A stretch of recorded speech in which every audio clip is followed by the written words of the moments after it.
The time is 1 p.m. and we will wait a couple more minutes for more panel members to join us. Thank you.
This is Dr. Diana Wong, the designated federal officer for Science Advisory Board, or SAB, Inorganic Arsenic Review Meeting.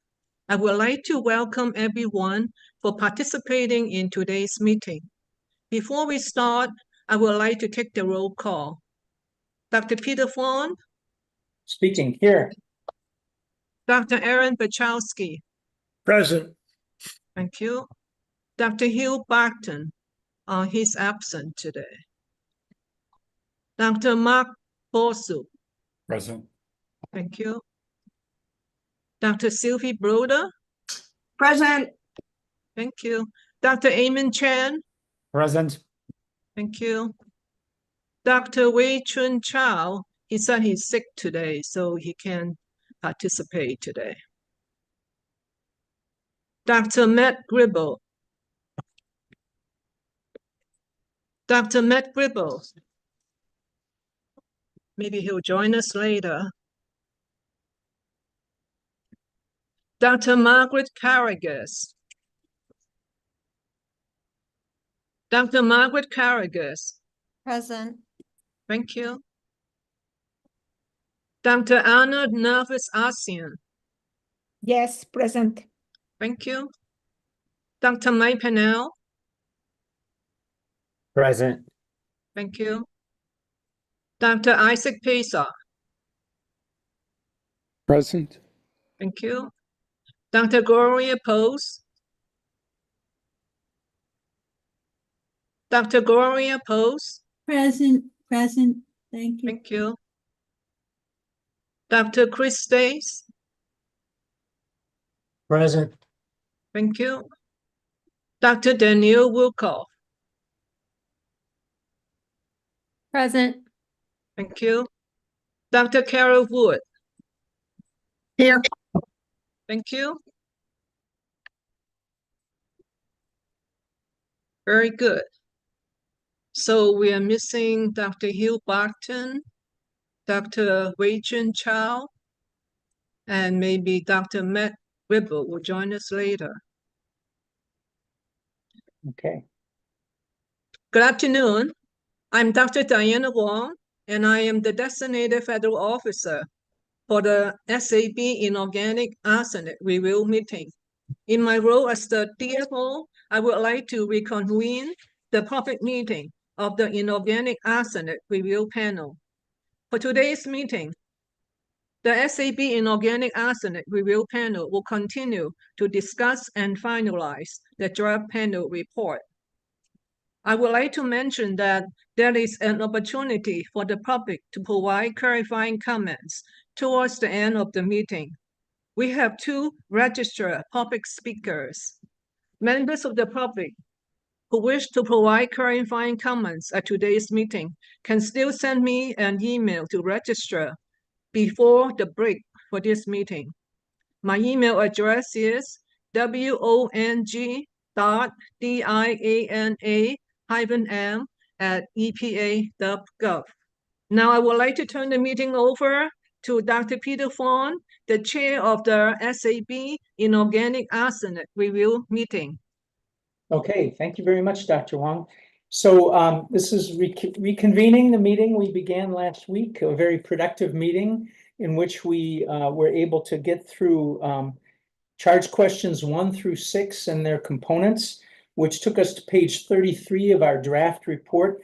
And I'm referring to pages from the draft that was distributed June 11. I want to note that I have 4 drafts in play, and I think each of you have perhaps seen 3 drafts. So we might have some confusion as to page numbering as such. So I'll be relying primarily on the draft that was distributed June 11 in terms of the page numbering. But if you are making comments on a section, make sure that you're clear as to which draft and which pages you're doing, and we'll manage to get through this. So very, very well. So I'm going to review the agenda here for today and then make a few other comments. So first, we're going to continue where we left off. So that's page 34 and charge question 7. And we'll go through charge questions 7, 8, and 9. And then we'll go through and discuss the letter to the administrator and try to get that into final form. And then we'll have an opportunity to circle back to what we did last week and just review if there are any concerns about the edits that were distributed. And I just want to mention that I've been receiving some additions as recently as this morning. And so those will mostly are just things like updating an affiliation or wondering about a tier 1 versus tier 2. So we'll try to address those issues as well. We're not really in a position to be taking up major new areas. We're really trying to work with the report from EPA and the review document that we've created in order to get this to the final steps. After we do that, then EPA would like to make some comments, and so we'll hear from them. Then we'll have, as Dr. Wong just said, 2 public commenters who have signed up to and registered to speak. And then after that, I'll talk about our next steps, and then we'll go to adjournment, and this meeting will adjourn. So that's the plan for today. And I just want to pause and ask if anyone has any questions about the agenda for today.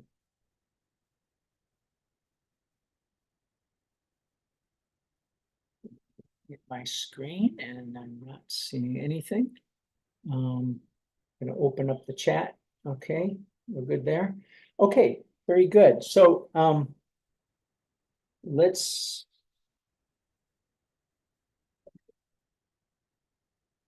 take a moment then to turn to charge question 7 on page 34. And I noted that there were a few edits, small ones, like line 25 on the page you see right there. There's a capital I-N, which should be a lowercase I. So that change has been made. There was also a comment that a number of places spoke of inter-individual variability for the UFH intra, and it should have been inter. And there's, I think, if I remember right, 3 places where that appeared, and those changes have been made to make that correct and consistent with the manual, the IRIS manual. So those changes have been made already and distributed for charge question 7.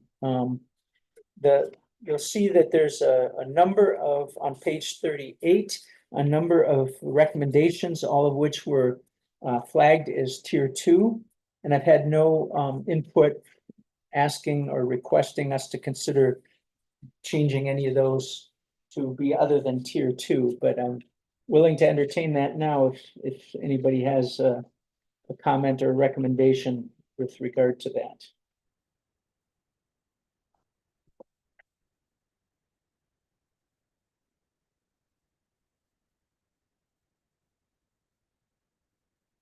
Give you a moment to look at that.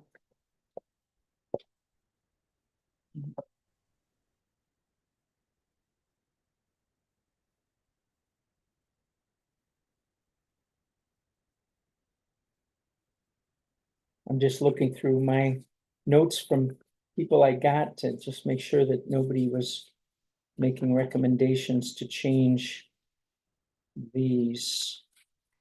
I know Dr.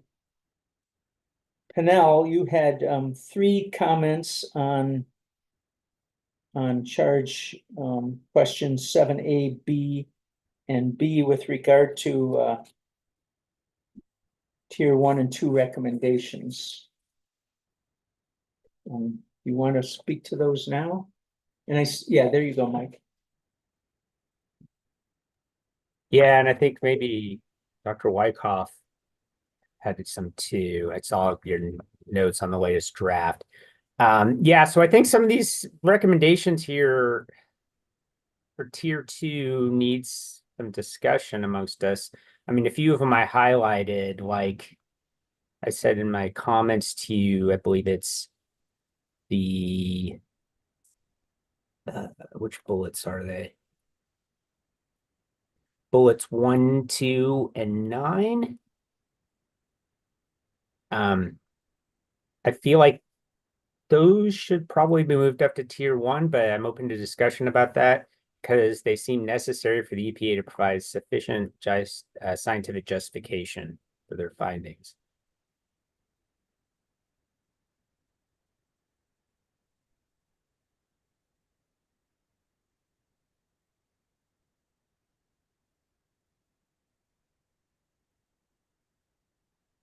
Okay. I also had recommended the first 2 bullets, I believe, should be tier 1, and I think you have a comment in the draft that says that. Yeah, Sorry, it was you, I guess, not Dr. Wyckoff. Right. Yeah. It says that both of us said that.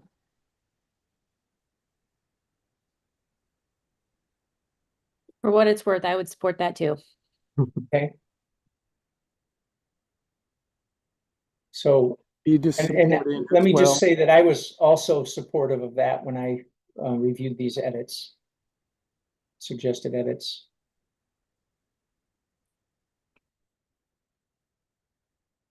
So, any objections to the suggestion?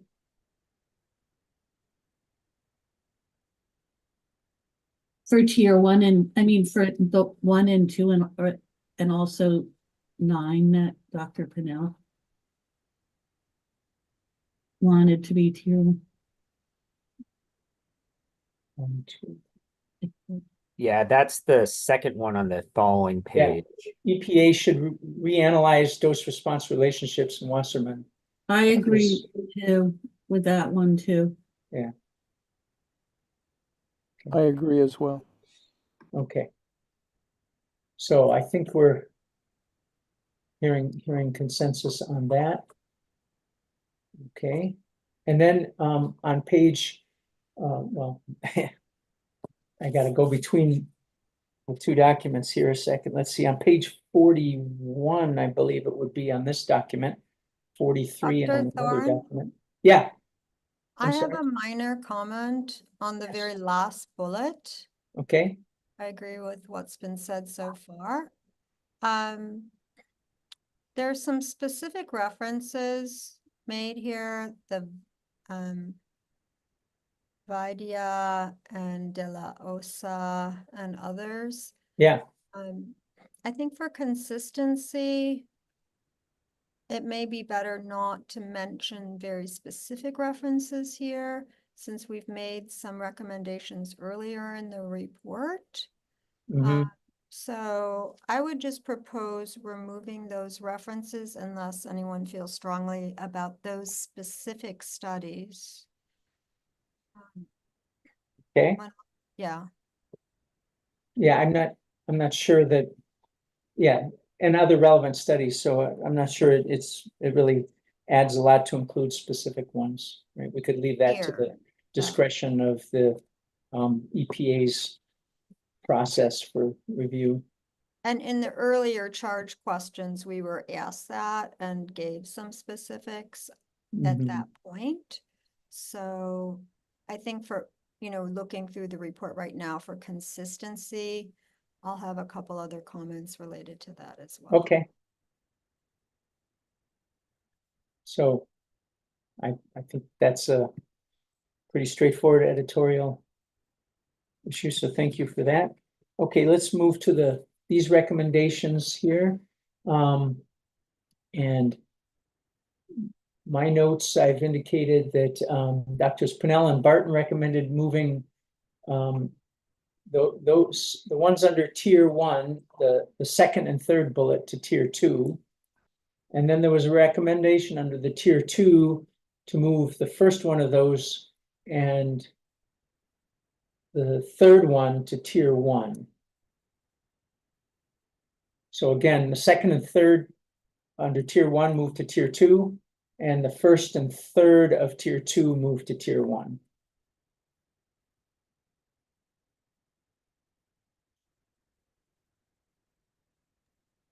I'd also like to say, particularly the first bullet under tier 2, to be consistent with earlier recommendations. I believe we should be moving it up. Mhm. Yes, I agree. And then the final point under tier 2, is that the same kind of editorial comments that were going in a special section per last time, or is that still tier 2? Well, I think that what we're doing is leaving them in tier 2, but then flagging them to be listed in appendix B. I see. Okay, that works. Yeah, so which one are you recommending then to be flagged? that Just way? correcting the posterior mean. I don't know if that's considered an editorial or Okay. substantive edit. The tier 3 second bullet, Yeah. that one. Okay, No, the tier 2 last bullet. tier last bullet. Oh yeah, posterior mean. Yeah, got it. Okay, I've got that noted then. And when you were not quite on yet when we took roll, so let me just note to Dr. Wong that Dr. Gribble has joined right after roll call was taken. Thanks, thank you, Dr. Gribble. Dr. Wood, your hand's up.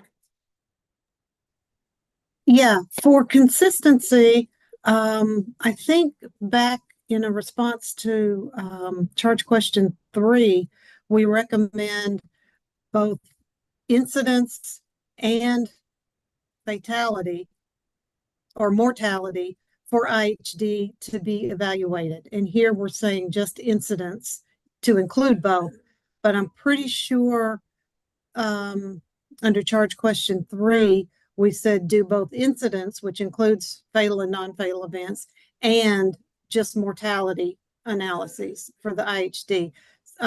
So we need to be consistent throughout on anytime we mention IHD, that we mean both analyses or just the incidents. We need to decide on that. Yes, very good point.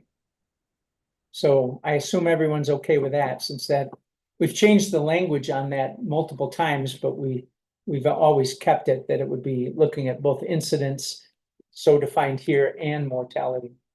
Right, and so just for consistency in all places in the document, and I'm pretty sure at the beginning we said to do both analyses. Yes.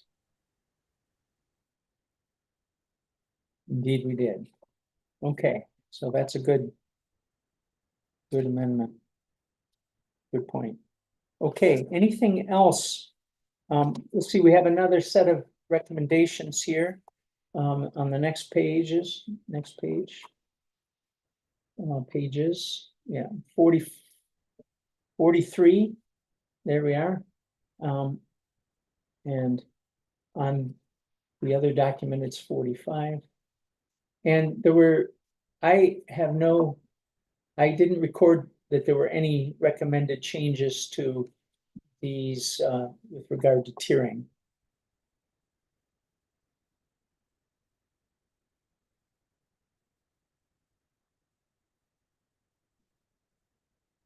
I'm not hearing anything.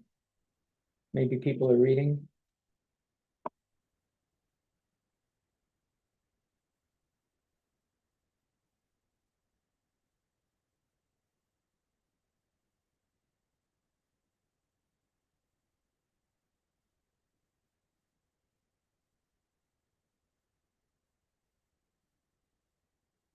Okay, are we okay to move to charge question 8 then?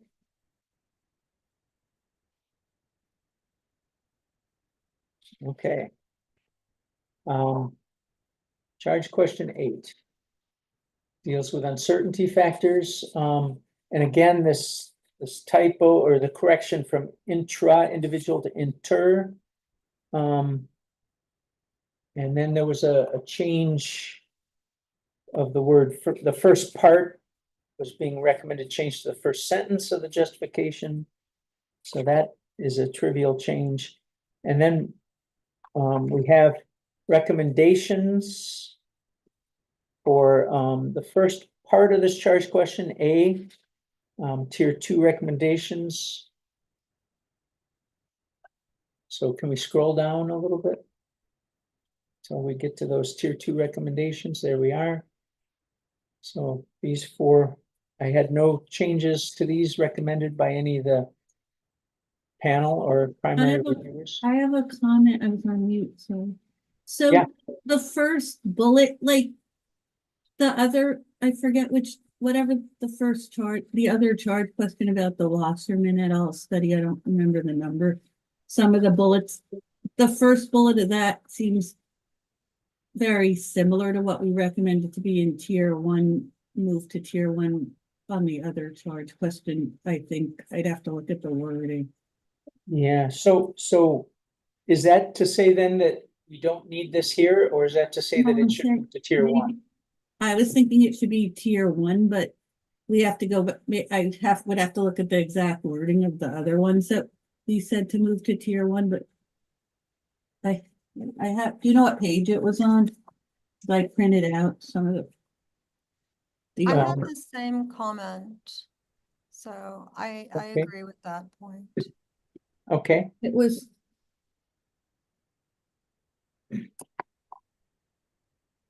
Yeah, me too. I think moving the first 2 to a tier 1 is consistent with the previous recommendations.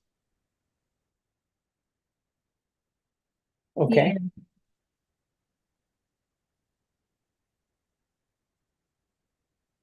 yeah. Seems appropriate to me.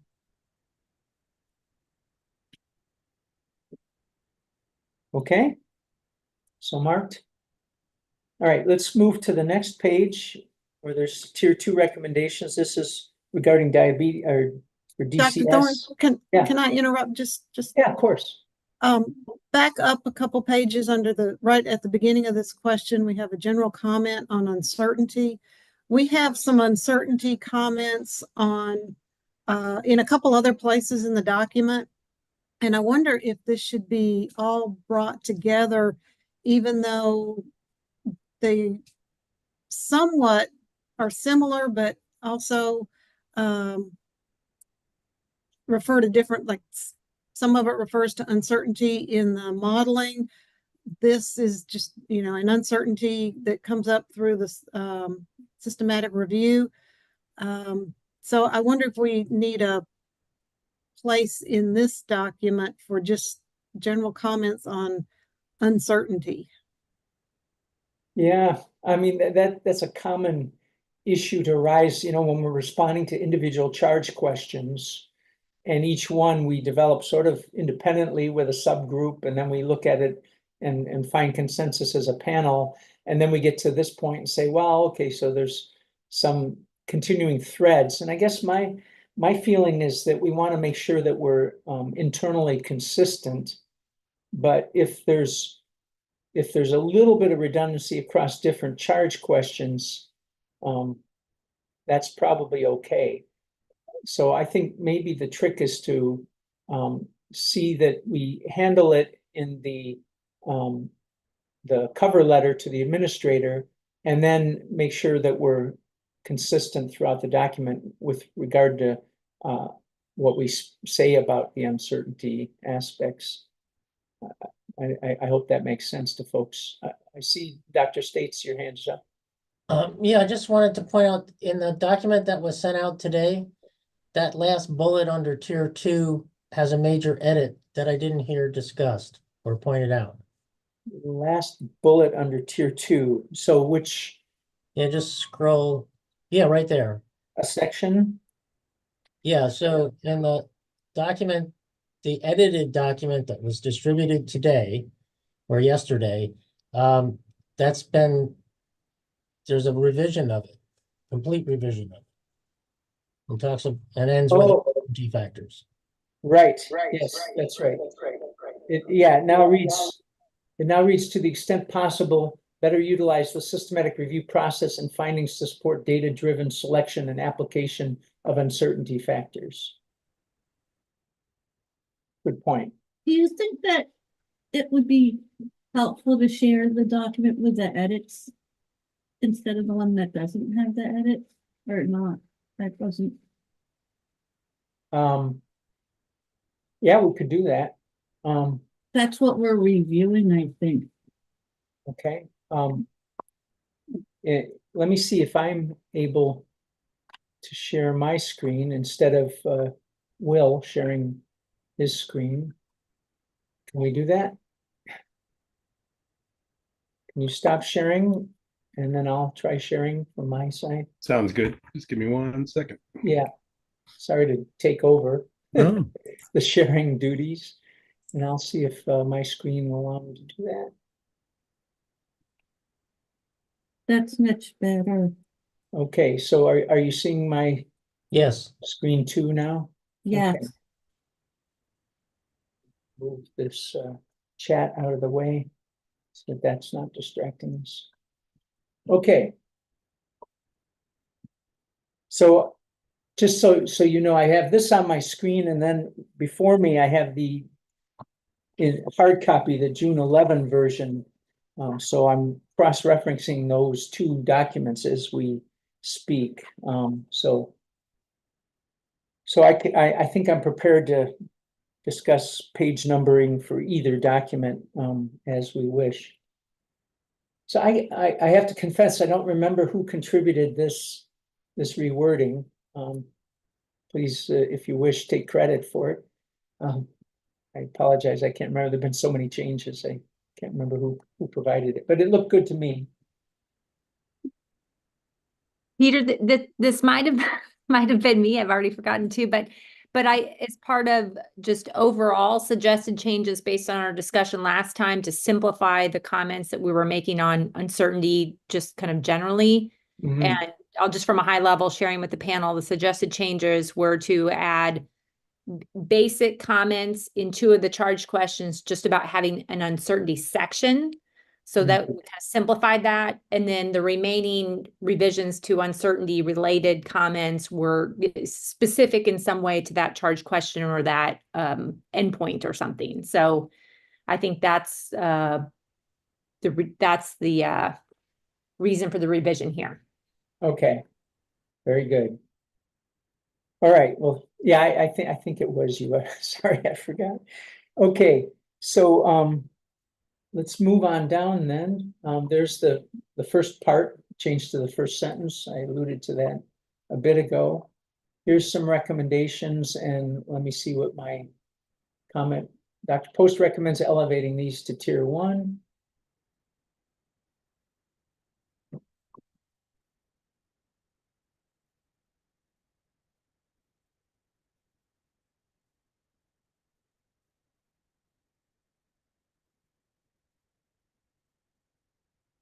Is there agreement on that?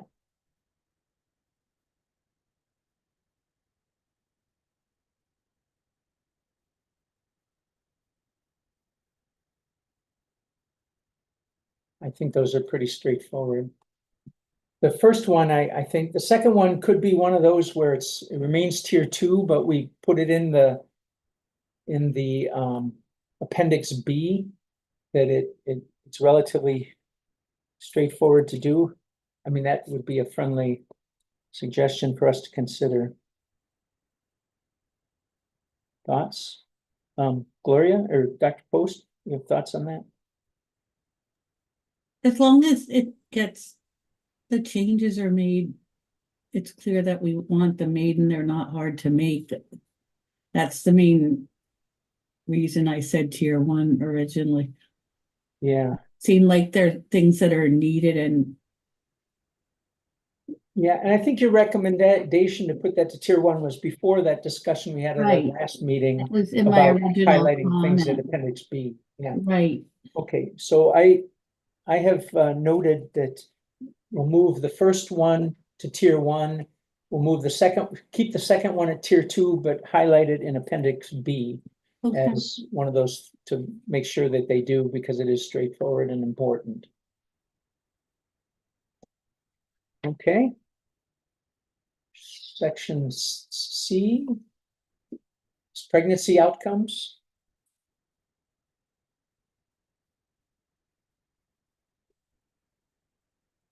And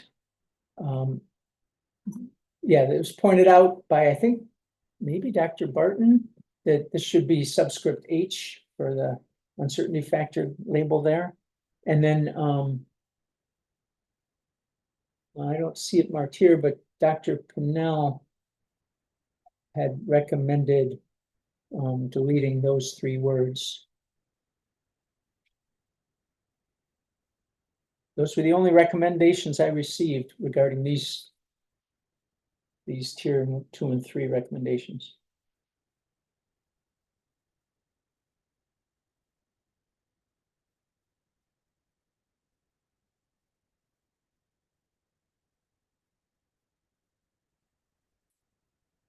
Okay, are we ready to move to charge question 9?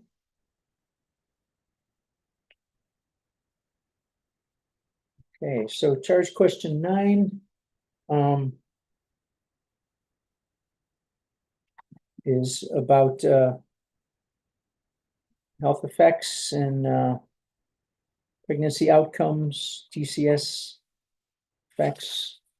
And scrolling down, there was a recommendation here, or this is one that came in from Dr. Pinnell later, that instead of DVD should have been CVD.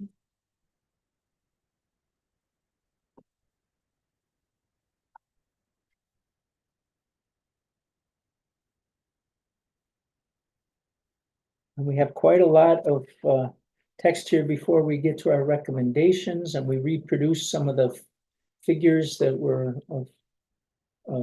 in play here.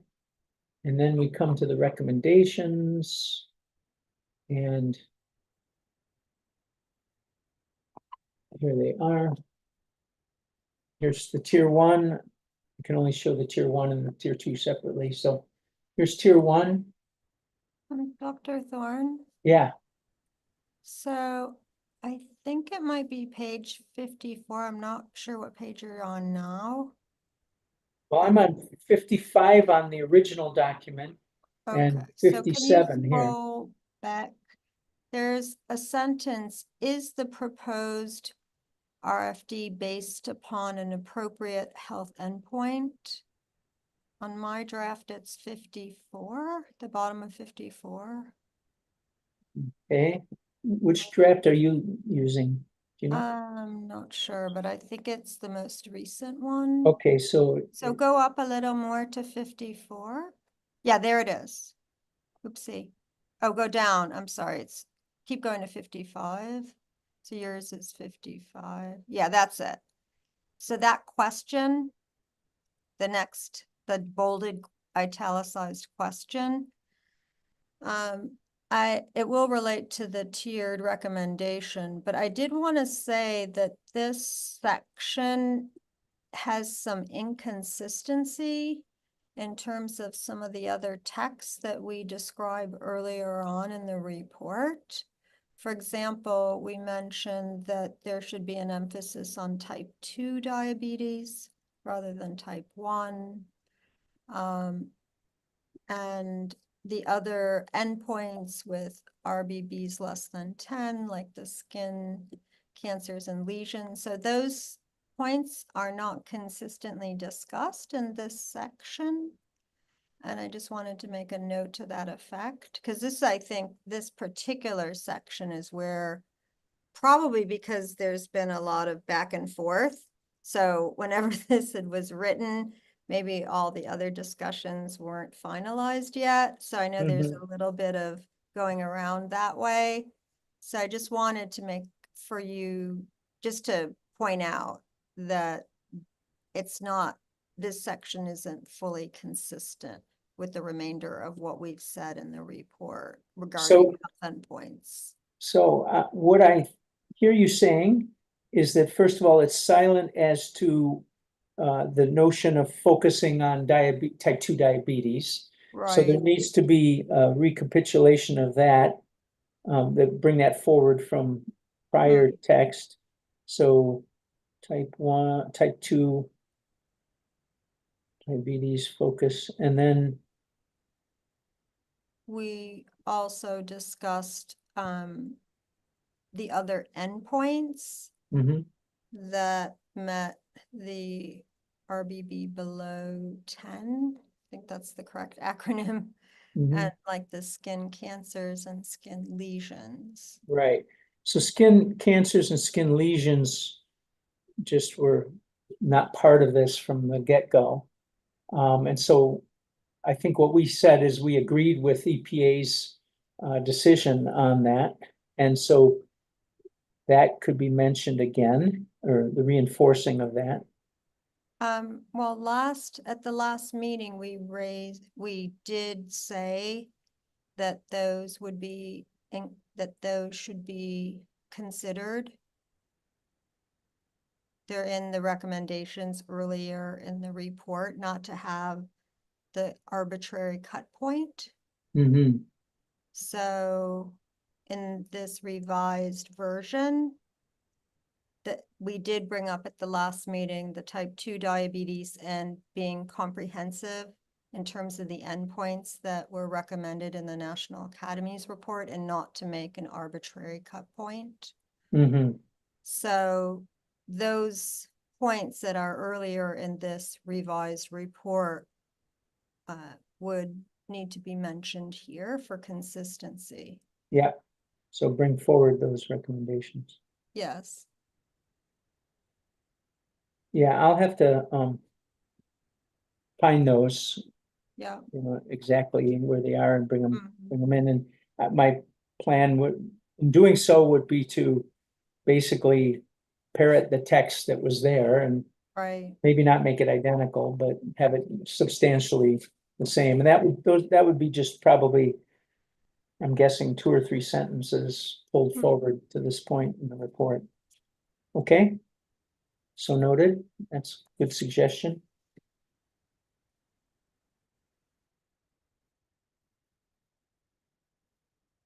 Okay. Moving up to the recommendations. Allow people to have a look at this.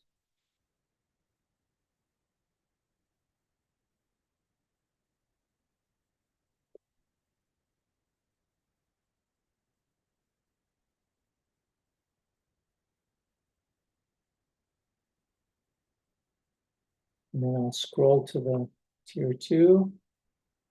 And there's a recommendation here. Dr. Pennell recommended moving that to tier 1.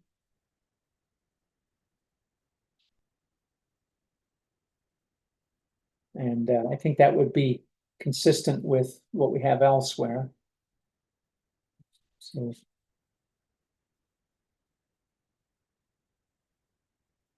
any objection to that?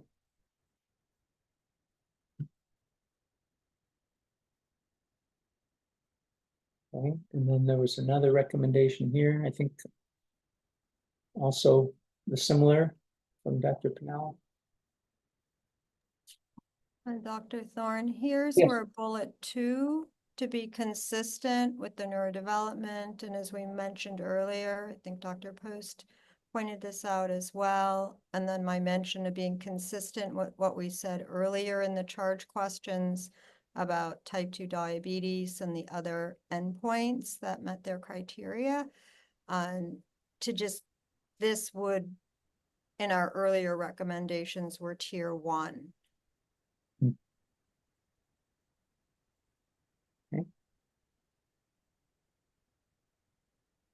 I agree with that suggestion. Okay. So what we have is recommendation for 3 of these bullet points to be elevated to tier 1, the 2 that are highlighted here, and then the one that you can see here highlighted in line 47 on the previous page. And I concur with those recommendations. Yeah, Dr. Wood, your hand's up. Yeah, thanks. I was gonna make the same comment on the neurodevelopment. Also the one above that, or 2 above that, IHD rather than is recommended. And then the next bullet says EPA should evaluate whether fatal or incidents. And those could be combined, or you could drop that top bullet right there, delete that, and just say IHD incidents and mortality is recommended. And that would be consistent with. Yep. Should it say incidence or mortality? Because I think the next. Now, incidence actually includes incident and mortality, and then there's fatalities. So we've got the 2 endpoints, and the incidents. Oh, okay. Yeah, that's Okay. I think I forget exactly how we worded it now. I can't come up with the. We went from or to and. Yes. But incident includes both cases and mortality, and then there's just mortality. Yeah. So I'll just make a note here that we're going to pull wording from above, so it's consistent. All right, I'm a terrible That's the typist. general comment on this particular section, is just making sure the whole thing reads consistently. Yeah, okay. Edit.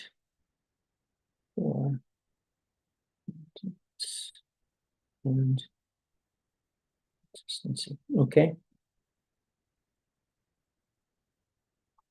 I think one thing I'm going to do as a next step probably is go through the document and probably just cut and paste a separate document that has all of the recommendations, and then I'll go through them and draw a lot of lines and make sure that we're using the same language and that they're consistent throughout, just as a check on this very issue. And there might be somewhere we're using different wording, which could be confusing, and we don't want to do that. I think that's an excellent idea. And I also think will help with the letter, you know, to be very clear and consistent for the letter. Yeah.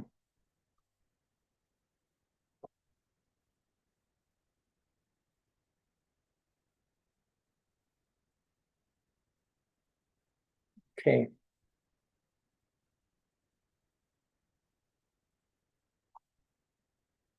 All right, so I think that takes us through charge question 9. And moving us up to the letter here. And so, okay, again, the purpose of the letter, the cover letter, is it's a letter of transmittal. It's meant to be kind of bring out the major points. It's also should be giving our assessment of the overall report, the work that EPA did.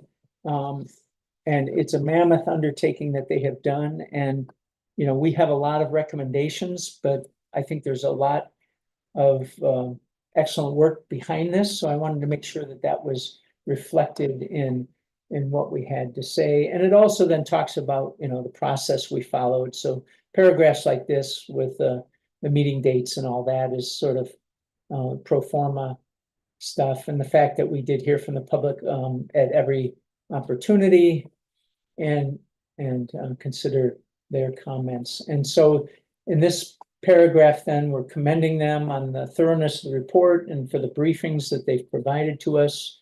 And we say that we agree with many of the conclusions. And so this word can be some, many, most. Right now it reads as many. So that's a word that, you know, we can think about. And then the next sentence, we had several concerns regarding the presentation. The meta-regression analysis identified areas of benefit from further clarification to enhance transparency, increase utility of the document. So any comments on that paragraph? Any concerns? Okay, I'll keep moving along, and if you think of something from a previous paragraph, we can always go back. So don't feel like I'm rushing too much. I'm just trying to keep us moving along. Okay, so we note it's highly responsive to recommendations of NASM, focusing on epidemiologic studies, appropriate databases, and thorough description of population exposures, comparators, and outcomes. So that's the PICO criteria. Conference conclusions are justified, strengthened by the wealth of human data. Conclusion of the hazard assessment for cancer and non-cancer disease endpoints. Systematic review approach. So these are kind of stepping through each of the charge questions in a textual manner. Systematic review approach and methods for inclusion and exclusion are described in detail, presented in a consistent, logical manner across the 4 outcomes. We concur with the epidemiologic data of a sufficiently broad range to make mode of action considerations and low-dose extrapolation unnecessary. Focus on the chronic exposure and inclusion of both studies with environmental samples and biomarkers of arsenic exposure is appropriate. Any comments on that paragraph? Yeah, Dr. Wood. Didn't we recommend adding some MOA though in a couple of places? Yes. So just to say it's unnecessary, and we did some low dose extrapolation. So that sentence may not be true. Yeah, so let me see if, yeah, Mike, and sorry, Dr. Pinella and Dr. Karragas had some suggestions that I have in another document that I don't think are reflected here. So let me go back. Oh, there we are. Yeah, they are shown here. The ones I was thinking of are all indicated here. Okay, so sorry, Dr. Wood, can you point to a line number or a paragraph? It's the top paragraph there, lines 4 through 6. So the SAB concurs that the epidemiological data is sufficiently broad range to make mode of action consideration of low dose extrapolation unnecessary. We did both. We recommended adding some mode of action for actually justifying low dose extrapolation.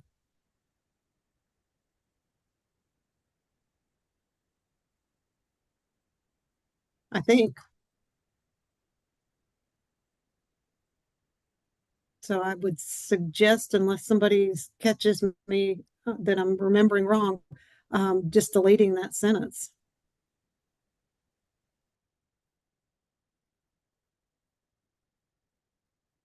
Any other input on this? Dr. Chen. Yes, I think, epi studies very important, but usually one study only cover a dose range of a certain amount. Usually it's unlikely for a study to cover a large like range of exposures. So there could be instances that we need low dose extrapolation, even though we have like many studies, but sometimes, they don't overlap or they don't cover all the array, the dose range. So I think probably this would be revised to actually say low dose extrapolation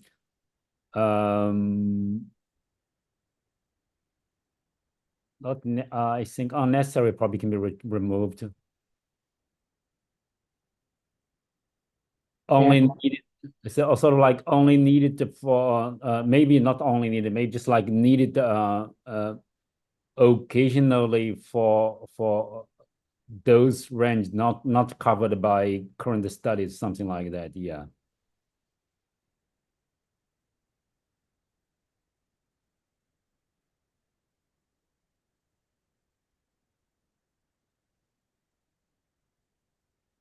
I didn't know I had cap locks on.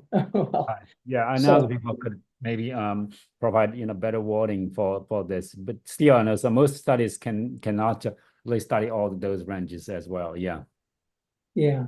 So I think that the discussion was that there were many studies that covered the US relevant range of exposures. And therefore, we didn't need to do low dose extrapolation to get to have epidemiologic data that covered a meaningful range of exposure. I think that was the point we were trying to make here. Mm-hmm. And you're saying that extrapolation might be needed to bridge across different studies. Yes. In a meta-analysis. And sometimes, the regulation, with just like, the reference those or whatever, those that usually, it's lower than what we typically see in some of the studies.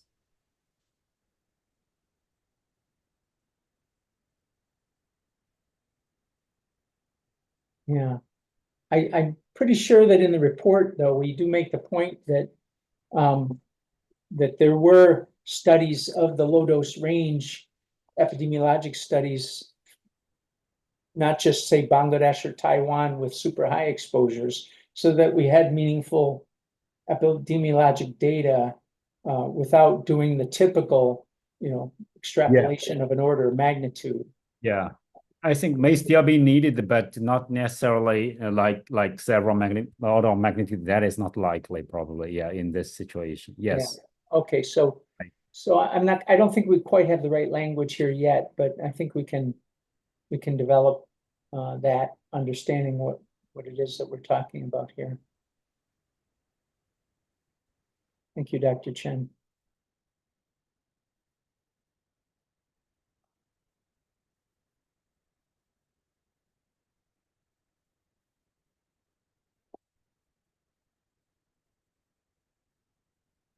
Okay, next paragraph, we had a change from a sentence said on the polynomial equations or a slope factor that relates risk and dose to this on a data-driven model relating the risk and dose. So that was a recommendation from Dr. Pinnell.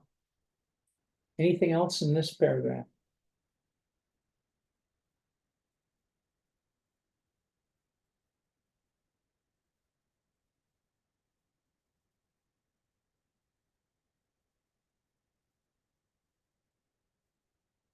Okay, I'm not hearing any, so I'll forge ahead here to the next paragraph. And here's this language, including both fatal and non-fatal occurrences of IHD. And then elsewhere we have, we talk about fatal and incidents. So here's language that we could use for charge question 9 to be consistent. Let me make a note of that.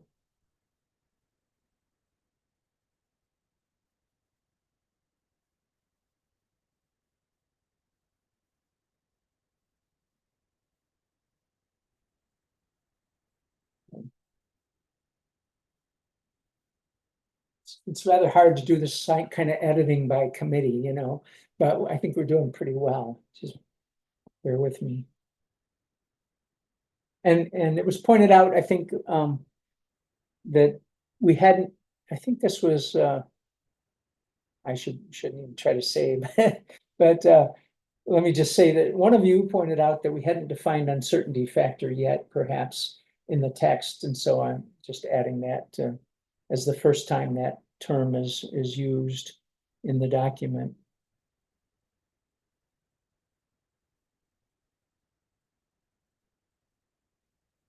Okay, Oh, wait just a minute. yep, Sorry, this is yeah, this is go ahead. Carol. This is Carol. Yeah. You have 1, 2, 3 on line 24 and 3, and then 4 is deleted. And there's a 5 stuck out on line. Oh, yeah.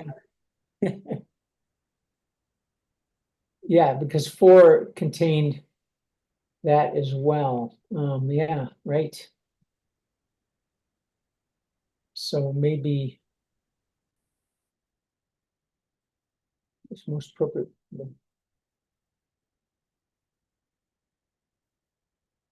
So this, I guess, would be 4.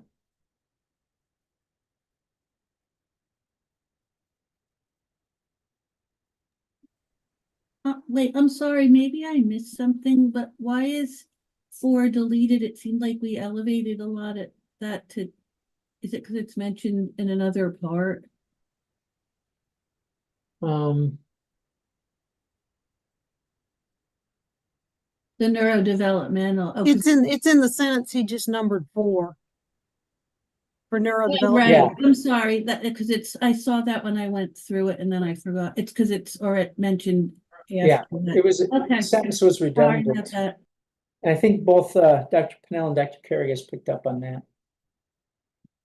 Right, so, and then this should have an and, I guess. Oops, wrong place. There we go. Yeah, then delete your and in line 24. Yeah. Thank you. Okay, good. I hope that would be something I would pick up on the last clean copy read through, but best to have it identified now, that's for sure. Okay. Moving down then. For the last paragraph, this is where I think once you do all your tiered recommendations into a separate document, I think it'll be good to do a once over on this letter in terms of what's being emphasized here, especially our tier 1 recommendations, which again did include being comprehensive in terms of the outcomes. We have the incidence, coronary heart disease recommendation, the type 2 diabetes, the neurodevelopment, some things on birth outcomes. And we did include that, not using that cut point of the 25 articles or whatever that would encompass some of these other endpoints potentially, like the skin cancers and lesions. So I think once, again, that's not mentioned here, but I think once you go through all our tier 1 recommendations, a final pass on this to make sure that all of that is included here would be important. Yeah.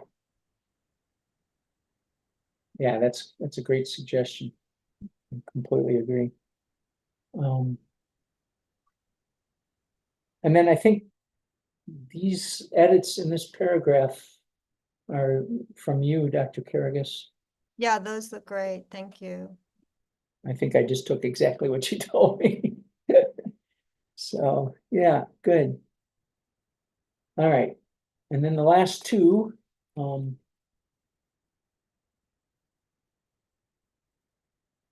then here, yeah, this report includes multiple suggestions, more practical, accessible explanation, meta-regression modeling, and suggestions for additional sensitivity analyses. And I think that was certainly clear that a little bit more of that was appropriate and needed. Clarify that PBPK models provided the basis for the dose conversions, but were not directly used. And then more details on life table calculations. So I think those are all tier 1 recommendations further into the report. And then I think this was my addition here. The SAB panel recognizes that there are a large number of tier 1 and tier 2 recommendations, but notes that many can be readily addressed to enhance transparency and clarity. And that I added in response to our comment last time, and that again speaks to this thing where many of them are, the tier 2s are in Appendix B. And then we thank them. Now, one thing that's kind of funny about this letter is, you know, it's coming under the signature of the chair of the SAB and me as this panel chair. But the document ultimately undergoes a quality review by the SAB, the full SAB, and a vote of the SAB. And it may come back to us or it may not, but this is really the document that this panel has worked on is the product of the full SAB. So in some cases, it refers to, like here, the SAB appreciates the opportunity, but here I've put the SAB panel recognizes because that's specific to what we did. And so it's a little mixed as to whether it says the SAB recommends, as you see here, or the SAB panel. And it may be that this one down here, it says SAB panel, that might end up just saying the SAB because of the nature of this coming from the SAB. Okay, any other comments on this? So I think we have these edits to accept. I have a couple things to check. And then certainly, and probably one of the more important parts will be to look at this paragraph and make sure the high level tier 1s are mentioned in this paragraph. So this paragraph could end up being a bit longer if there are major things that we have missed. Okay, further comments on this? Anything we need to discuss?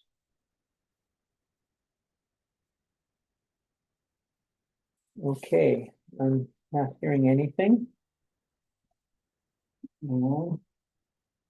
I'm looking back at my agenda. Okay, so we are quite a ways ahead, so we're doing well. And I think now we can circle back to some of the things we discussed in the earlier part of our meeting last week. And then there was a change in Dr. Pennell, and then Dr. Wyckoff has a new title, so I will make that change as well in that. And I haven't heard any other anything else communicated to me about this. So so if you have any changes, do communicate them to me, and I'll make sure that you're properly represented in your title and affiliation there. And then the full SAB roster will be included in here because ultimately this is their document as well. And we'll check and make sure that the table of contents are updated to reflect the new pages at that stage. And I made a major effort to include every acronym and abbreviation that we use in this table, but I'll be checking on that one final time. So now we're going back to where we were last time and just scroll through some of the changes that were made as a response to last time. I don't know if folks had a chance to look at these, and if you have any comments about them, that would probably be perhaps a more efficient way to. I had like 3 minor edits on the beginning, on the edits in this document. Mm-hmm. Should I say them now? Yeah, please. Okay, the first one's on page 4. Page 4 of this document? Numbered page 4, yeah, line 12. I think it is. Okay, wait. Hold on a sec. I highlighted it. Like, it says only twice in the sentence. It's not in our edits, it's in the unedited part.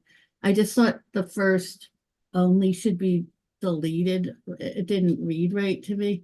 Changing the information provided if the level of evidence was only moderate. Not changing only the information if the level of evidence was only moderate. Does that Thank make you. sense? Yeah. And then the next one's on page 5. It's line 44. Wait, where is it? Oh, this isn't editorial. I think Dr. Barton sent comments. He wanted to know if this should say in vivo and in vitro or just in vivo. Wrote it. Yeah, I'm looking for, let's see. Yeah, I'm not finding those are the ones that just came in Yeah, they are. today or Ours yesterday or came in something. yesterday, I think. Okay, They're so this should short. be Well, in he wanted vitro. to know, we shouldn't just change it unless we agree, but Uh-huh, whoever, that was his question. uh-huh. Okay, well, let me just put it in here In vivo, yeah, it should be, okay. as something to look at. Okay.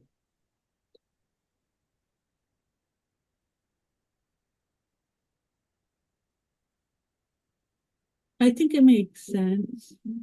But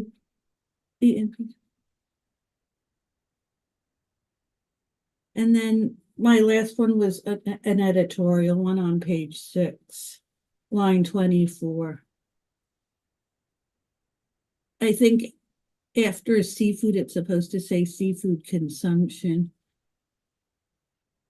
Yeah. Where Well, yeah, I mean, a lot of populations have seafood in their midst, right? Consumption.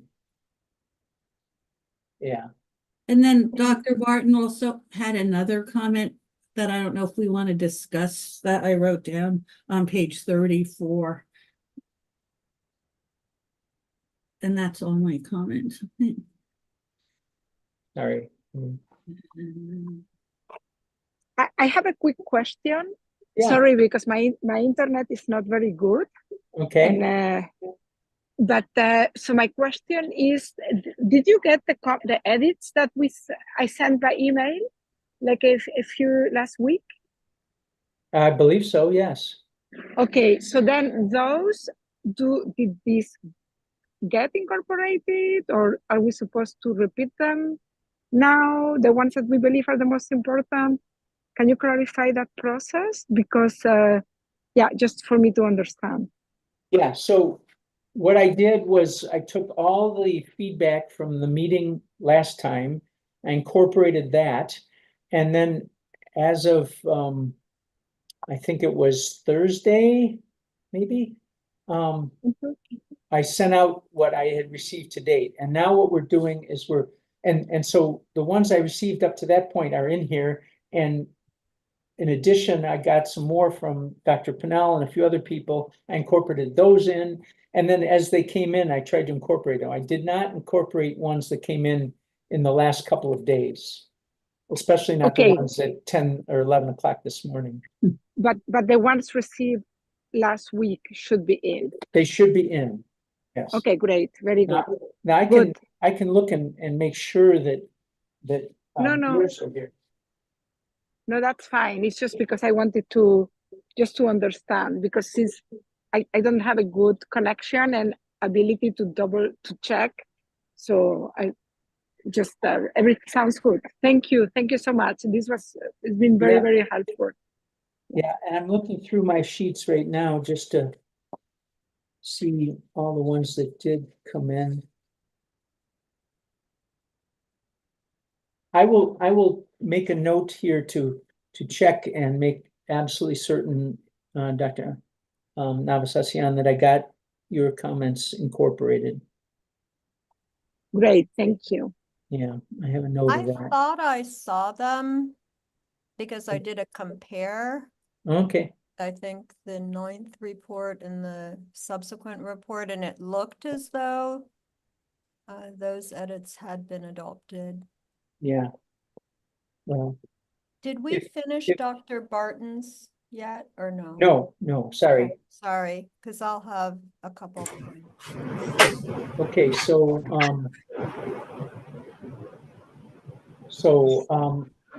let's see. Dr. Post, I guess we were, Dr. Brennan is raising his hand, so he might have something to say. yeah. Okay, Tom, Yeah, hey, thank you, Peter, for letting me jump in. I just wanted to clarify because a couple of stakeholders have asked. We haven't really released a second revised draft report. I think, no, Peter, what you're describing is that you had taken notes from meeting one and trying to incorporate it and make progress on it. And we're working our way through the document in its completion for the first time here in meeting two. We're finished. correct. Yeah. That's absolutely correct. This is the same meeting. Yeah, It's just a reconvened meeting. So it's Sure. a single I just FACA wanted to meeting. make sure the stakeholders had a chance to get that because there was a little confusion. I got a couple emails and Okay, and a revised draft report will be developed after this meeting and shared per our FACA process very soon. yeah, right. Thanks for clarifying them. Sure, Tom. thank I you. should Thank have you. done so too, just to make it Oh, clear yeah. that Yeah, this and is a thank you. single meeting and we got through half the document last time. We're doing the other half this Right. time and we're going to incorporate all these things. And the other thing was the things we discussed last time, we're now revisiting and making sure there's concurrence Right. on those additions. So it would have been premature to release those before we had this kind of a discussion and the Absolutely. people, as people were working, preparing for this part of the meeting, there were Yeah. additional things coming up. And so it wouldn't make sense to release something that was, not anywhere close to a concurrence document. So, Absolutely. And thank you, Peter. Thank you for your leadership. okay, thanks, Tom. I appreciate you chiming in. Okay, so where were we? Were we with Dr. Carrigas bringing up Dr. Barton's comments? Is that I had one. Dr. Post, yeah. Dr. I'm Post? not exactly, I think I know it. It's okay. Dr. Barton wrote on charge question 6, page 34, lines 12 through 30. This is pretty confusing. At this point, I would not include it. And he noted it got raised by a public commenter about the discussion at the meeting, but I'm not sure. Does anyone, I'm not sure exactly what it's not on this version. I think it's on a different version. So Right. do you know what lines he's referring to? Page 34. Yeah. line So 12 to 30. there was some suggested text that we discussed and communicated about. And Dr. Barton, Dr. Barchowski, Dr. States, and myself were going back and forth about where and if we should include, and it had to do with some in vitro studies using cell cultures Oh, from 4 human volunteers. And then there was another study from Hall et al. That dealt with an epidemiologic study of skin lesions in Bangladesh. Is that what you're referring to? I'm not sure, because is it in this draft that's on? Not in this draft. Oh, No. okay. I knew there was a new paragraph in an earlier draft about the studies Dr. States brought up about mode of action. Is that what it's about? Right. And so, So well, it's not in here, okay.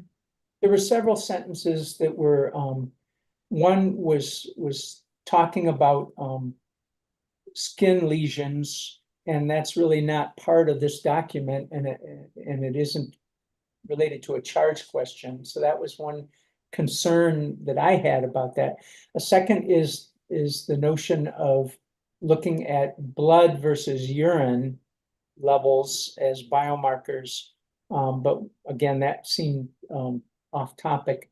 And then the third issue has to do with the relevance of 24-hour cell culture studies in with some human volunteer tissues or long-term cell culture studies and genotypic responses, and whether that was appropriate to bring up in the context of this charge question. Okay. Wasn't So- there something where it might be this? Oh, so I think it was in response to the part that's deleted here on the bottom of your screen. Mhm. Is that where it was? Because Yeah, it was supposed to, because Dr. States was saying the mode of action showed effects on the meeting we had last week. He was saying the mode of action studies he was citing that were recent showed effects at very low exposures. Was that what that was about? And it's all removed now, right?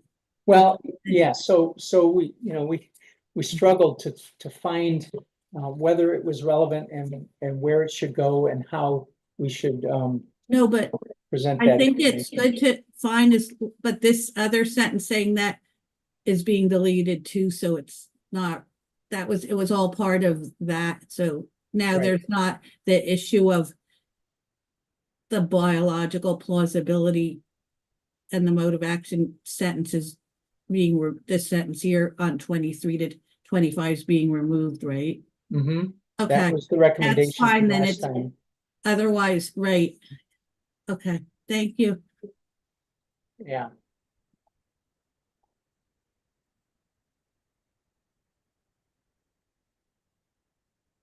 So, let me go back to where we were here and step through things.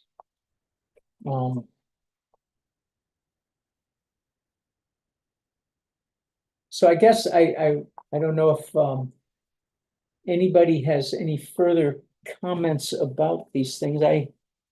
About the responses that we made in relationship to last time. I think Dr. Wyckoff, you sent something to me this morning, and of course to Dr. Wong.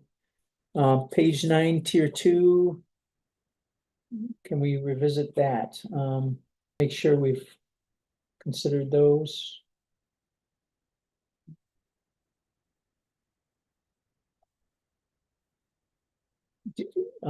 Dr. Wyckoff, are you on still? Yeah. And do you know which document you were referring to the page numbers on? I'm looking for her on my screen and I'm not seeing her.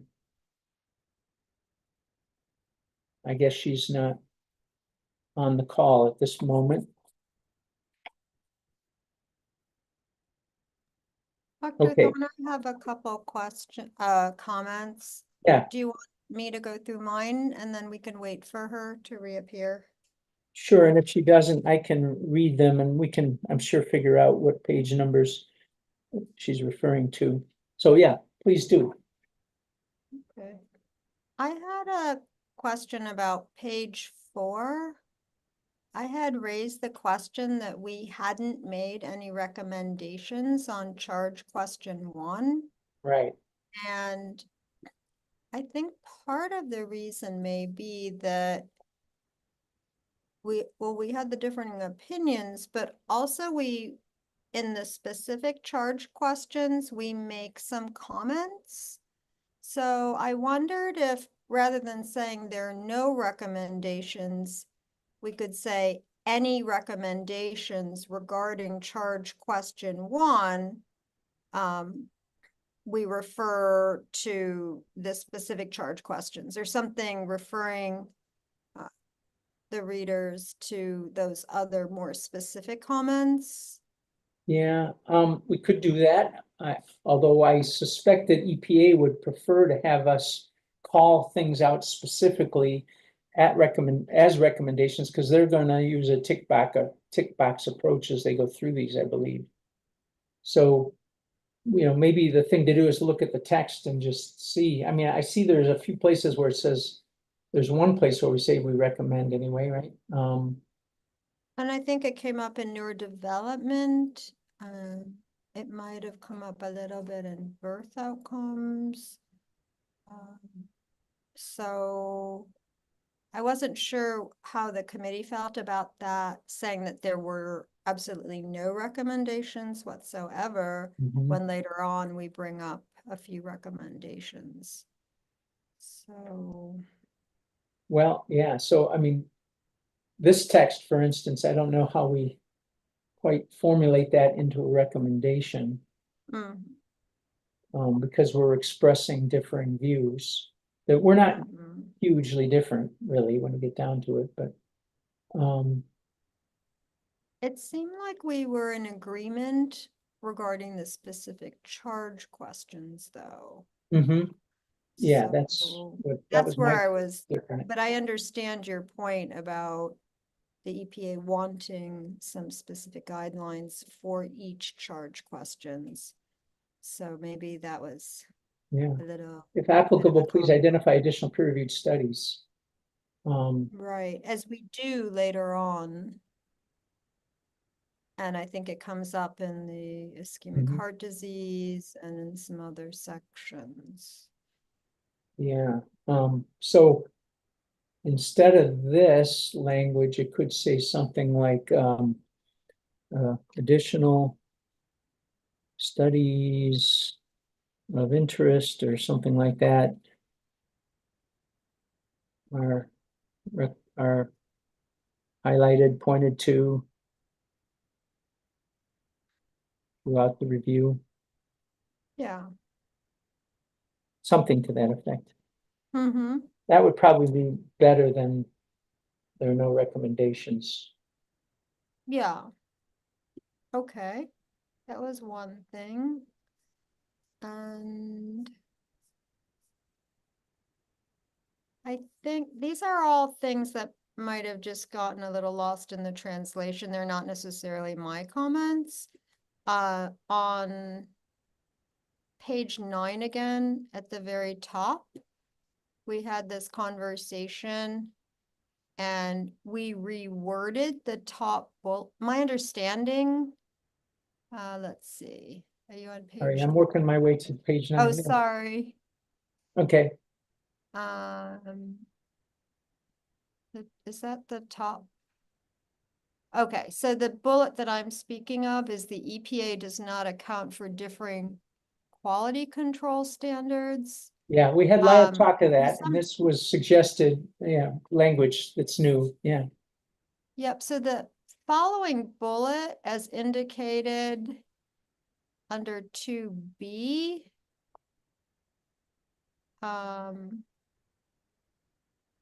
I thought that, maybe I misunderstood. I thought that was the replacement text for that previous bullet. Mm. Is that, does anyone else recall this?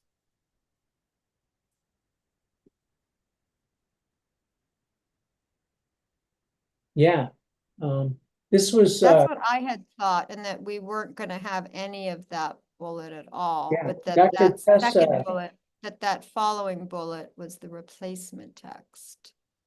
That was my understanding. I don't know, Dr. Pesa. Dr. is Pesa here, was heavily or involved others? with this. Yeah, trying to see if the second bullet pointing covers both thoughts that. Let me see if I can make them visible on the same And page. maybe Dr. Navassasian as well might have made a comment here too. Is that too small to read, or can you read them? No, I can read it. I mean,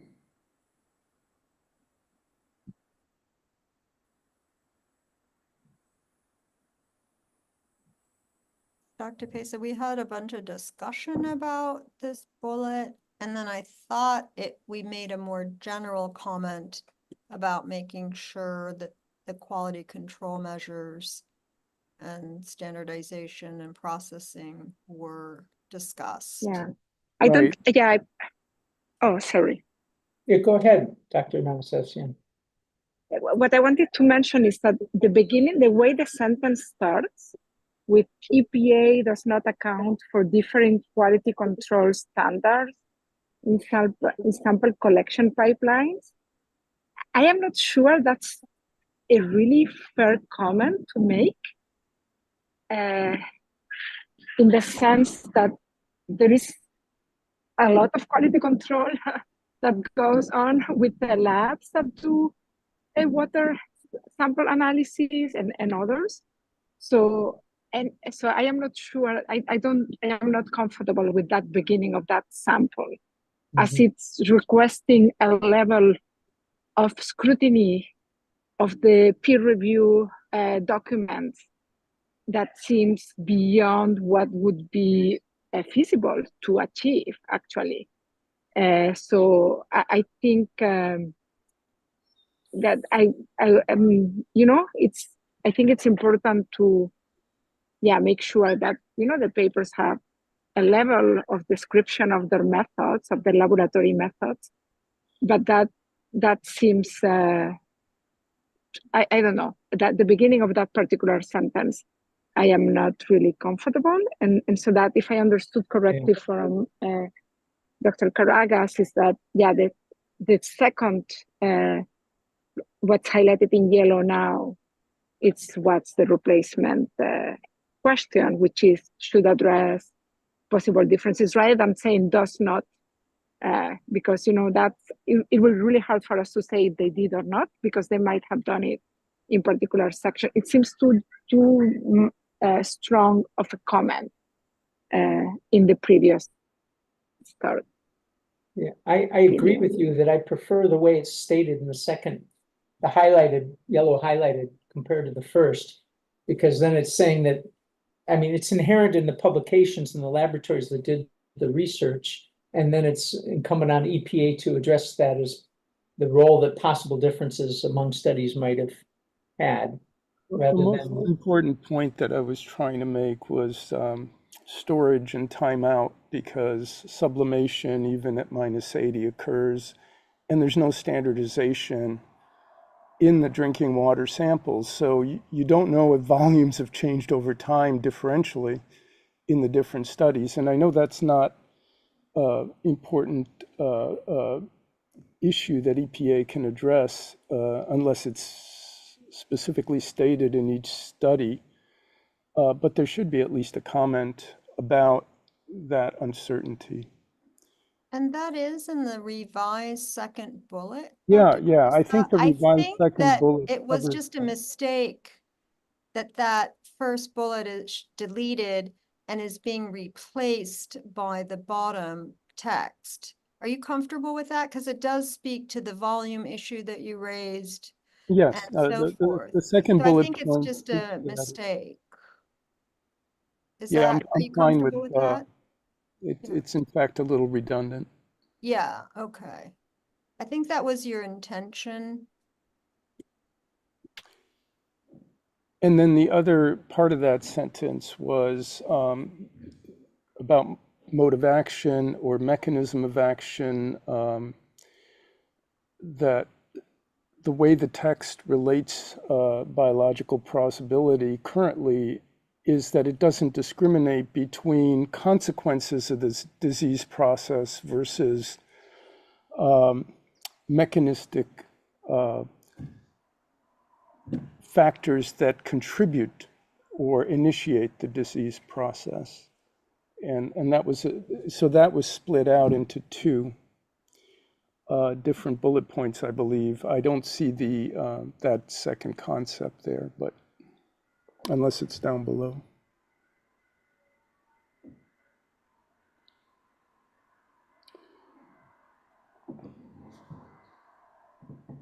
Can you say again, what is this thing that is missing, that you think is missing? That I'd made a comment that the biomarkers that are alluded to in many of the sections, including cardiovascular diseases and the neurodevelopmental disorders, that these are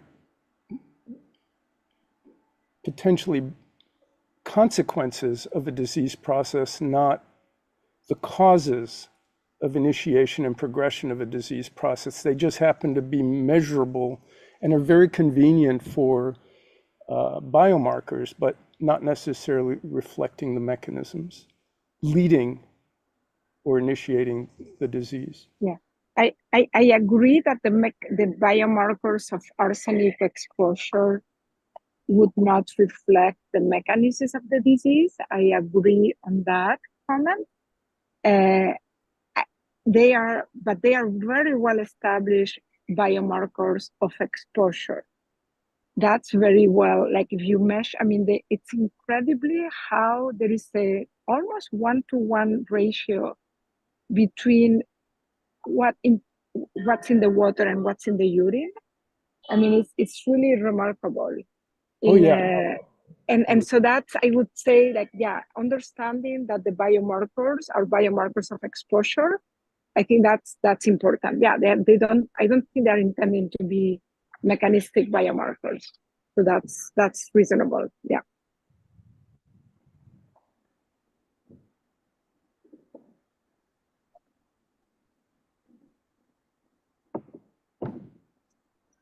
Water or other sources too, like if the rice, I mean, that's what Margaret showed very clearly in her studies, how the rice arsenic is also showed really nice in the urine.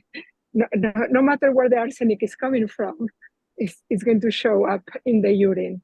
So it's a really very strong, very well established, very precise, very good at integrating multiple sources. Yeah, and very, if the sources of exposure are stable, is going to be a good biomarker of long-term exposure. If there is variability, of course, in the exposure, that's going to be affect the urinary arsenic also. So all of these nuances are important. That's why we also discuss about, yeah, is there seafood exposure or not, because that could affect the biomarker. So while there are several nuances that I believe we've captured in this document, at the same time, yeah, arsenic in the urine is a good biomarker of exposure, yes, not of mechanisms. I agree with that.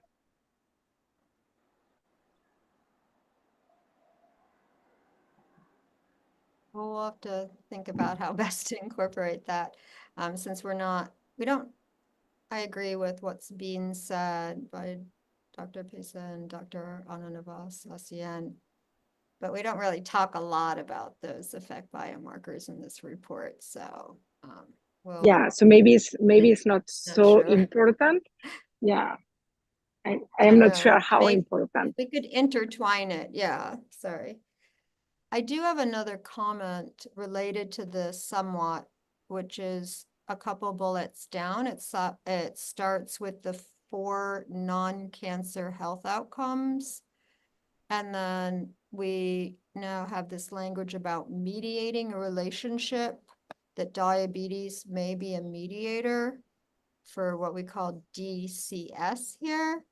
And then the example is, but the previous sentence talks about risk modification. So I think there, instead of saying, for example, the previous sentence, not the previous bullet. So it says for the non-cancer health outcomes, blah, blah, with the dose response, EPA should, or the second sentence is EPA should comment on the interplay across individual health outcome, and I'm assuming it means health outcomes, as they relate to risk modification. But the example is on mediation, not risk modification. So what I would suggest is maybe we have additionally, for example, additionally, We can delete the, diabetes. for example, yeah. Yeah, and just put additionally, because it's not, the two sentences don't relate to each other, I don't believe. Let me ask Dr. Chen, I believe this was some language that you helped with, was it not? With regard to the mediation? I did it for the pregnancy outcomes, not for this part, but I think let me read the last sentence, because I think Dr. Caragos mentioned the mediation for diabetes, but there's one more sentence in the study, in the IES studies were assessed for more than one health outcomes, and if this would have any bearing on the interpretation and conclusions reached. Yeah, I guess here risk modification, typically when we're looking at, we mentioned that sort of like effect modifier instead of a kind of like causal pathway leading to some disease. So maybe it's just like wording issue instead of maybe just change the risk modification basically we have talked about interplay across individual health outcomes. And I would just say as it relates to causal pathway, something like that, that would be fine. That I agree. Trying to make sure I don't put in causal pathways, which I've seen many times. Causal. Yeah. That's like misspellings of public health. I don't get it right. Yeah, because a lot of people use the risk to just like anything related to disease is a risk. Yeah, so yeah, kind of. That's fine. That's fine. Yeah. Okay. It's a small but important change. Yeah. Okay. This is the epidemiology terminology. Yeah, no, it's A important. little You get it pedantic.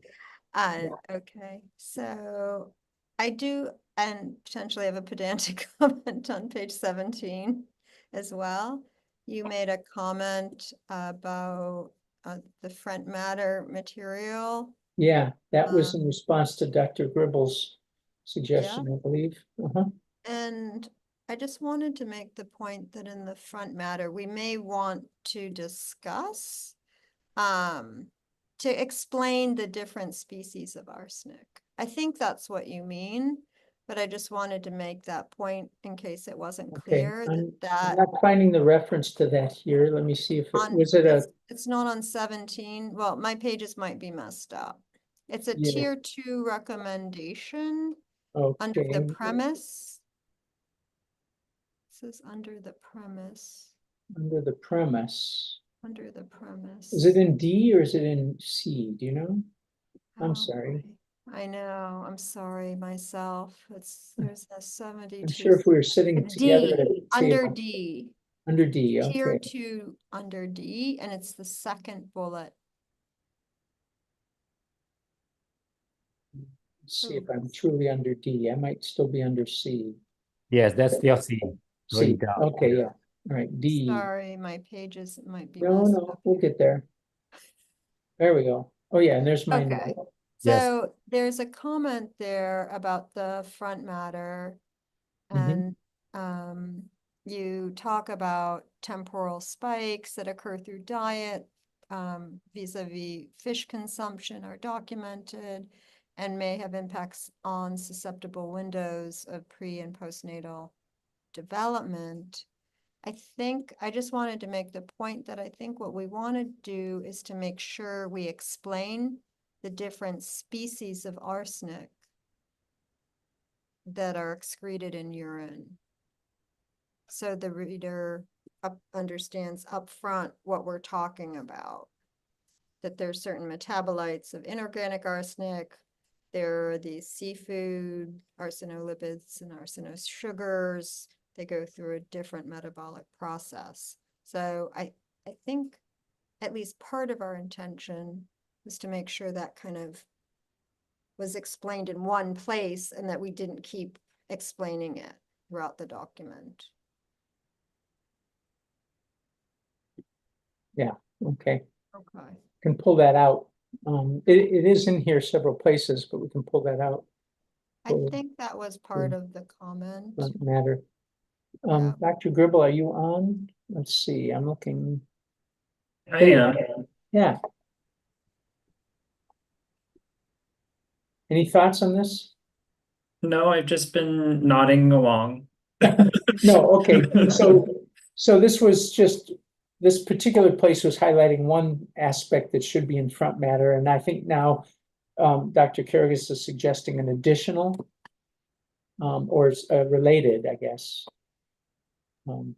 Maybe Yeah. we can make, this is more like general that affects all this outcomes and everything. So I don't know if I got completely where Dr. Margaret Karagas thinks it should go, but to me, it should go at the beginning and say this applies to all the different health outcomes and all the human research studies.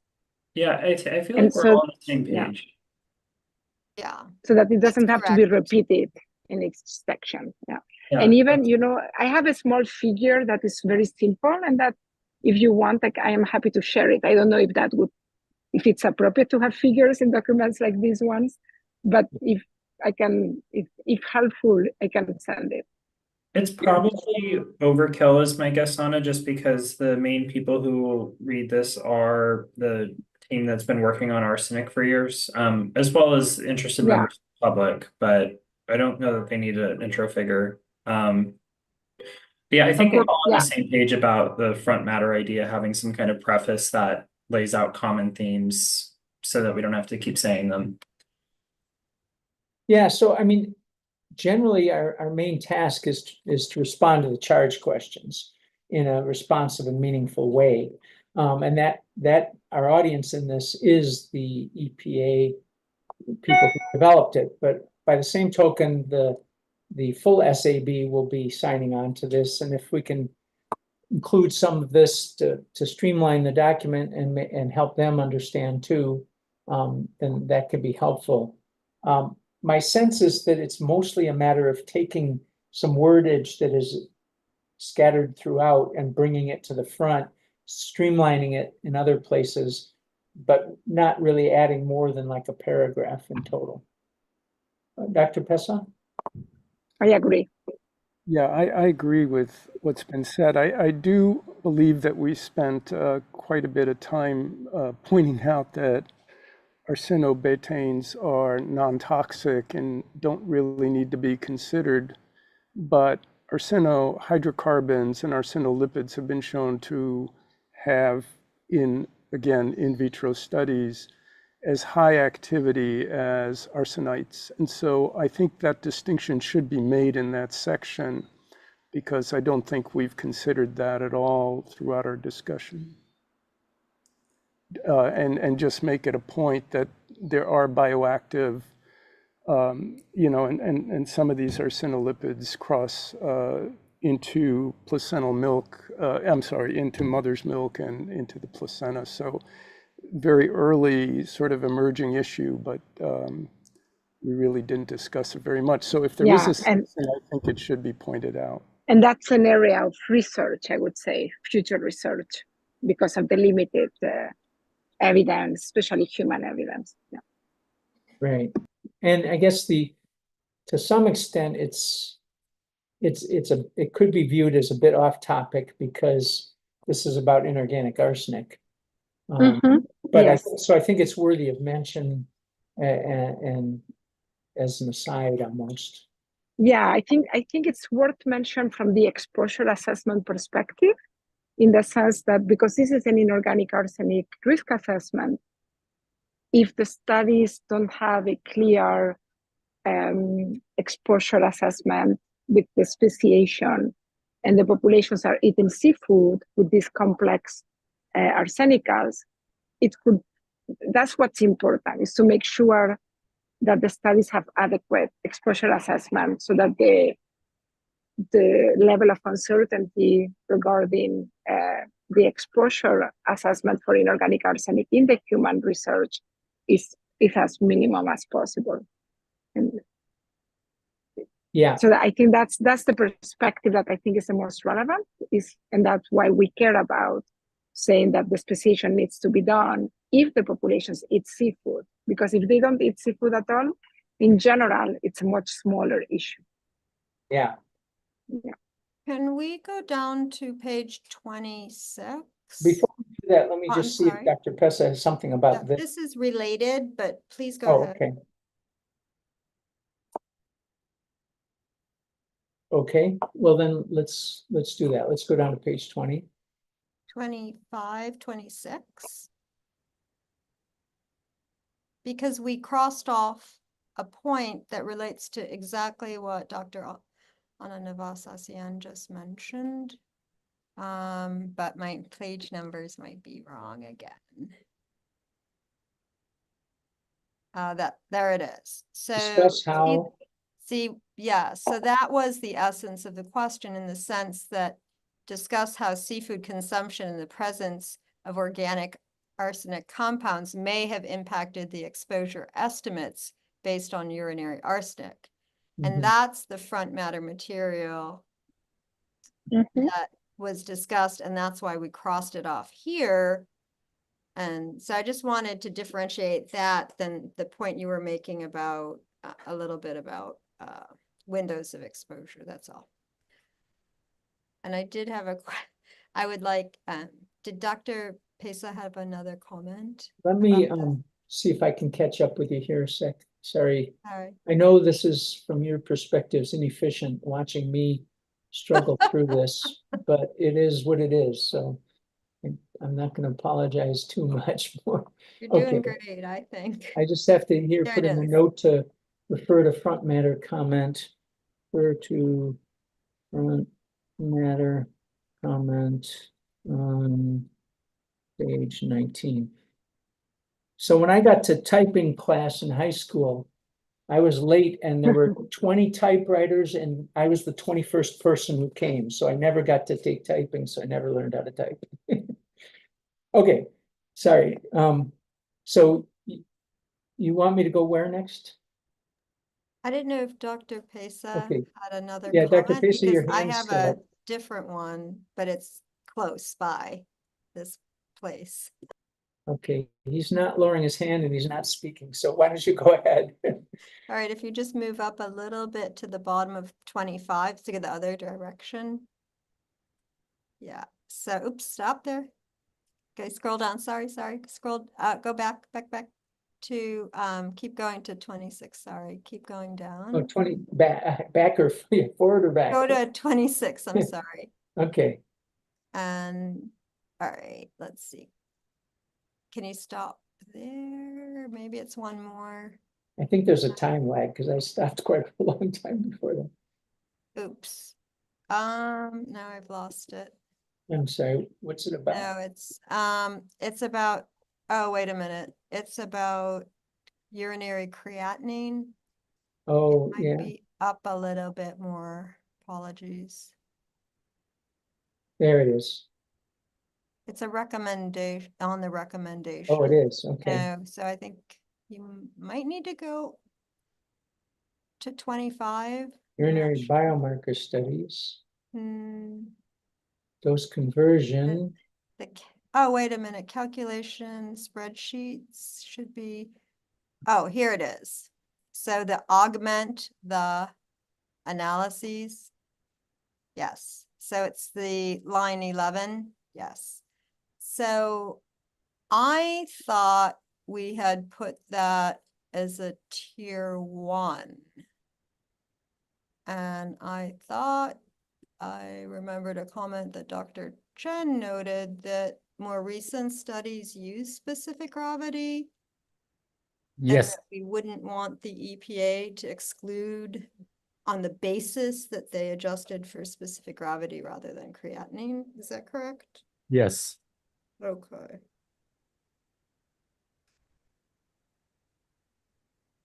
So I'm looking at my notes from last time to see if I have any notes about that. I'm not seeing it, so, okay. So the proposal is that this become tier 1, correct? Mm-hmm. Yes. Yes. Okay.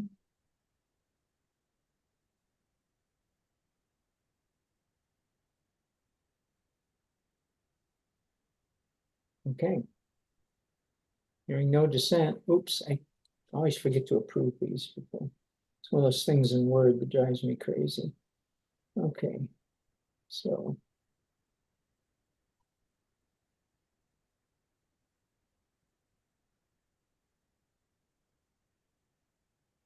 Okay.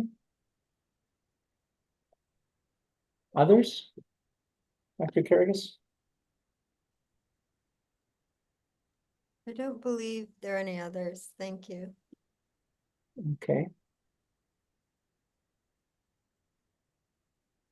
So I'm open to hearing from others who have comments to raise.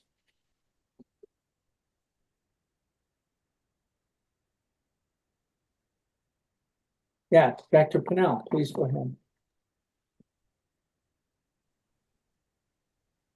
Yeah, so in the comments that I shared for today, I had one edit. I didn't I didn't see you incorporate into this latest draft you circulated. And it was response to Dr. Shao, one of Dr. Shao's submitted public comments.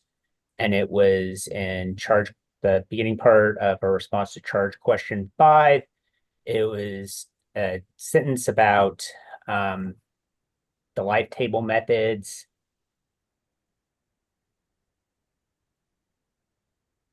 So it'd be the other way. Yeah. Yes, here. Okay, yeah, so it's in here. I guess it's not the one that was circulated, but yeah, so so those two references, I meant those to be referring to the methodology, not applications. So that's why I moved it further up in the sentence here and then added an application that I'm aware of the life table method for risk assessment. And then delete the Allen et al. 2020B since, it's very similar to the content in this document. So just wanted to Okay. make everyone aware of that. Yeah, I thought that was good. Yeah, I'm glad I managed to have that in here. Yeah, thanks. Yeah. Any others, Dr. Purnell? Okay. Okay, we are nearing 2 o'clock when we're scheduled for a break, 3 o'clock Eastern. And we have been through everything up to hearing from EPA and public comments and then discussing next steps. And then we can come back. So I just want to ask if, make sure nobody else has points they want to discuss with regard to the draft. And, we'll all be seeing, let me just say what's going to happen from here. So all of these changes that we've discussed and that you're seeing here today, the additional things, adding things to Appendix B, making sure that Tier 1 recommendations in particular come forward to the charge letter in that one paragraph, making sure that the language is consistent with regard to a number of these things, bringing those topics to the front matter in a paragraph, all that kind of stuff. After this meeting, I will work on those. Likely, I have some travel, so it'll probably be a week for me to complete all that. And then I would, Dr. Wong would be sending this out. Everyone would have probably a couple of weeks to look at those and make any suggestions of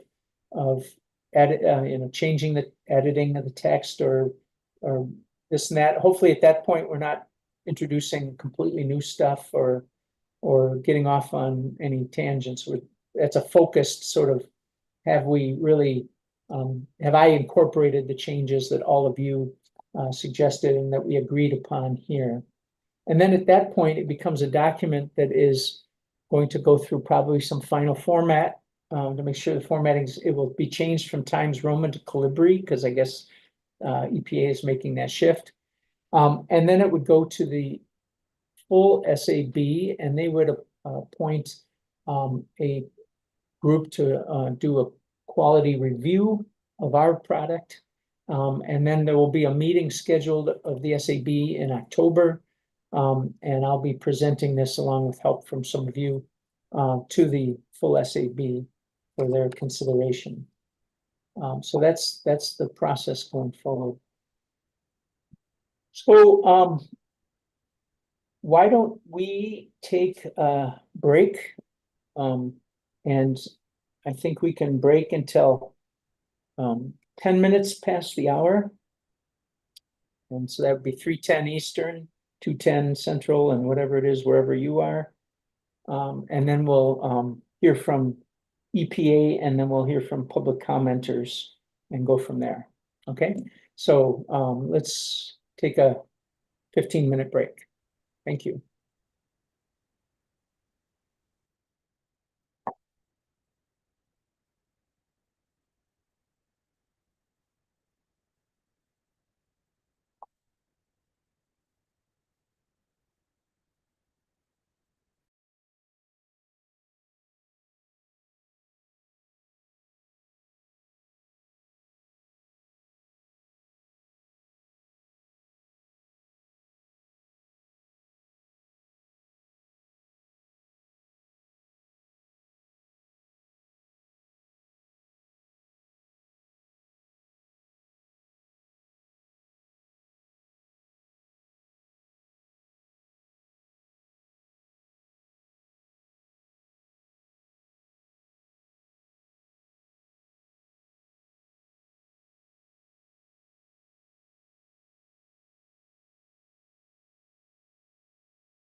Hi, Peter.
Okay, I think we're ready to reconvene here.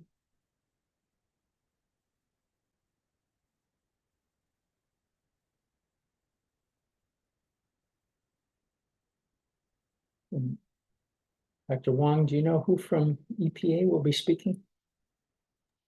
Alan Davis. Okay, I just sent you an email. There's a new public speaker, Seth Goldberg. okay, I'll put him on the list, And they have 3 minutes each to speak. of course. Yeah, and we received some written comments from Seth Goldberg that I've seen. Okay. All right. So folks are back. Let's see, Dr. Alan Davis.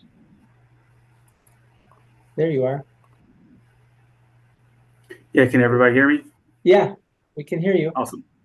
All right, yeah, this is just a short clarification, but with respect to the recommendation to model more endpoints, we wanted to note that the justification for modeling the selected endpoints in the current assessment was presented in the protocol document that was reviewed by the NAS in 2019. And the justifications were presented in tabular and narrative format as part of a screening analysis in the problem formulation section of the protocol. The NAS panel reviewing the protocol at the time did not recommend modeling additional specific endpoints, such as skin cancer and skin lesions, that were not already identified as prioritized in the protocol. And so, given the protocol and protocol review history, we just wanted to confirm that this panel considers it a tier 1 recommendation to model additional endpoints. And we would just note that this would be a very significant level of effort to include additional endpoints at this point in the assessment process. And in fact, of the tier 1 recommendations we've heard so far, this would be by far the most significant level of effort. Okay. If I may ask, with regard to ischemic heart disease, as opposed to looking at cardiovascular disease as a whole, and some of those other recommendations that were regarding that or pregnancy outcomes, neurobehavioral, we have some recommendations there regarding endpoints.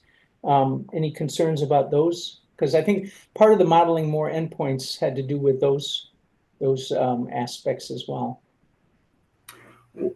Well, I don't want to say no, but I mean, the issue with starting de novo with skin cancer and skin lesions is we haven't done any work on that, on the hazard side of things, on assessing study quality, any of that. So those two endpoints, we're quite a bit down the road with neurodevelopmental studies, pregnancy studies. Those have gone through hazard, risk of bias determination, et cetera, et cetera. And, they've gotten all the way to the dose response section. So, recommendations there are more nuanced with respect to what to model or how to model.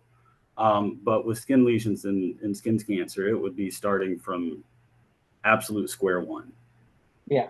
Okay. That's very useful. I have to look again. But I think on the one hand, we've endorsed the notion of not focusing on skin outcomes, skin lesions, skin cancers. That was one of the sort of the premises up front. And I think we accepted that, but then we have this recommendation to consider that later on that we just discussed a bit ago. So that's maybe we're a little bit schizophrenic on that. Was there anything else that you wanted to bring forward? No, sir. Okay. So can I ask the panel to reflect on that? And whether we are consistent in our recommendations? Yeah, Dr. Karagas, I think you were talking about this most recently. Yeah, because we had talked about it at the last meeting in the context of the selection of, first of all, for skin lesions and skin cancers, there would not need to be a hazard identification component, right? Like Right. for cancer, it's not being done. So that part would not be necessary. And it would be the dose response or meta-regression. I'm guessing there aren't a lot of studies that would need to be encompassed. So I think we were, thinking that if one of our recommendations was type 2 diabetes or ischemic heart disease incidence, that we're adding quite a bit to neurodevelopment and other birth outcomes. So, we have discussed other modeling recommendations. So given especially that these outcomes would not involve a hazard identification, just to be complete in our thoughts. That's where this has come up. And also skin cancers and skin lesions. My understanding that, and I was on the earlier committees, that it was part of the outcomes that we had discussed. So there was the threshold of the 25 studies in your protocol, and we had discussed that there wasn't ultimately justification, since the number of studies didn't necessarily reflect the number of studies that ended up in your meta-regression or dose response analyses. Yeah. So Can I yeah, that was. can I respond to that point? So Yeah, please do. there was no threshold in the RRB analysis. We didn't set out to say, we're only going to include studies that end up with a number of studies, greater than some cut point. And I mean, that was more of a post hoc observation that bladder cancer, lung cancer, and diseases of the circulatory systems, those studies, had more studies than other endpoints, and in fact, they all had more than 25 studies. But that wasn't like a bright line that we used in the analysis to say, endpoints below this we're not going to consider, and endpoints above this we will. It was just a post-analysis sort of observation about the body of evidence. And yes, it's true that a hazard call would not need to be made for skin cancers and skin lesions, but we would have to go through risk of bias for those studies. We would have to, there would be a lot of work on the hazard study quality side of things that we have not even begun for those endpoints, whereas recommendations on consider more neurocognitive studies or more pregnancy studies. Those studies have gone through the entire systematic review process. They are very far along in the process, and so considering a recommendation to consider more than one pregnancy study or pregnancy studies that use maternal arsenic as the biomarker is quite a bit different than starting from scratch with skin cancer and skin lesions. And Okay, your audio was breaking up a bit, but I think we could hear everything you said. At least I could. okay, well, if anything was garbled and anybody has questions, I'm happy to repeat myself. Yeah, no, I think we got it. That we really haven't done any of the work on skin lesions and skin cancer, as opposed to all the other outcomes that have been evaluated in great detail. I mean, they were an important part of your previous assessments and were important outcomes.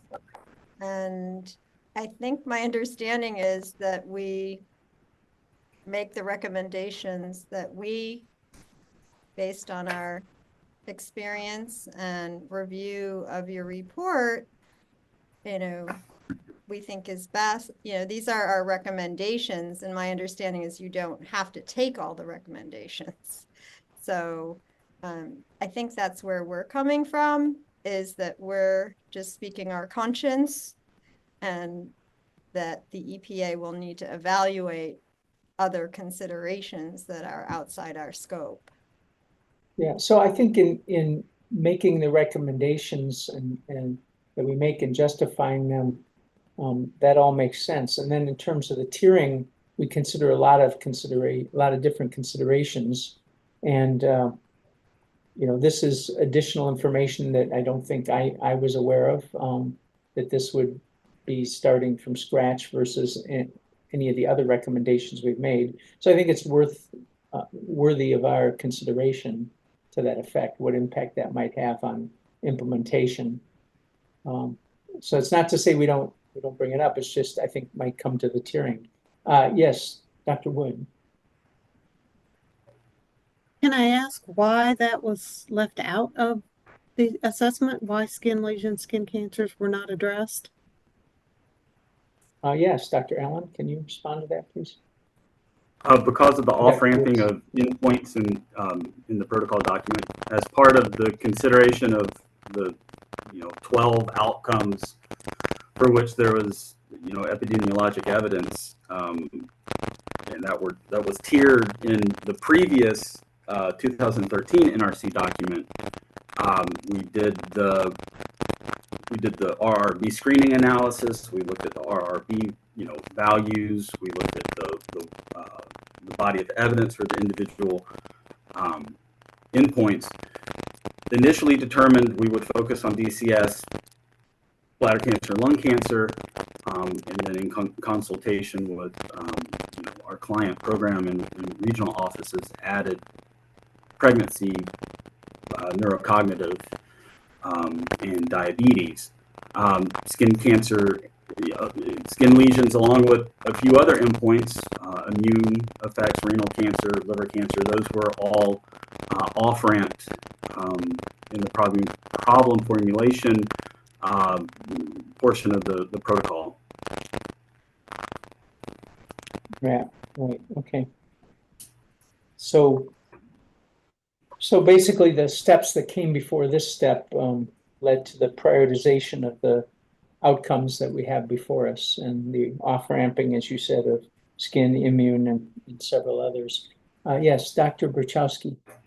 I just wanted to say that as a member of the NRC 2013 and one who helped with that report, we actually recommended to EPA that they put skin at a low priority, mostly because it was not as much of a lethal disease, and it was questionable as whether there was sufficient data even in the United States to look at it.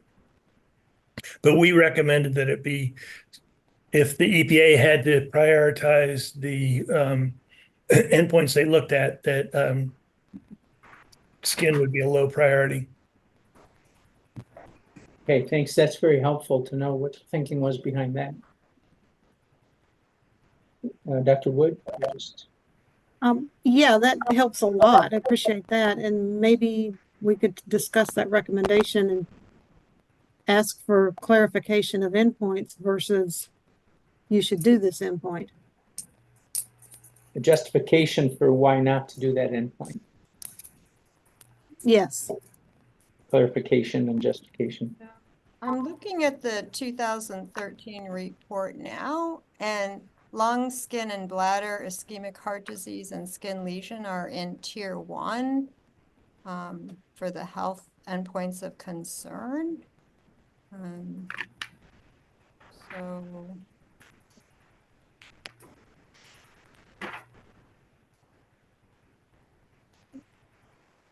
I know, Dr. Barkowski, you have or Dr. Davis, either one.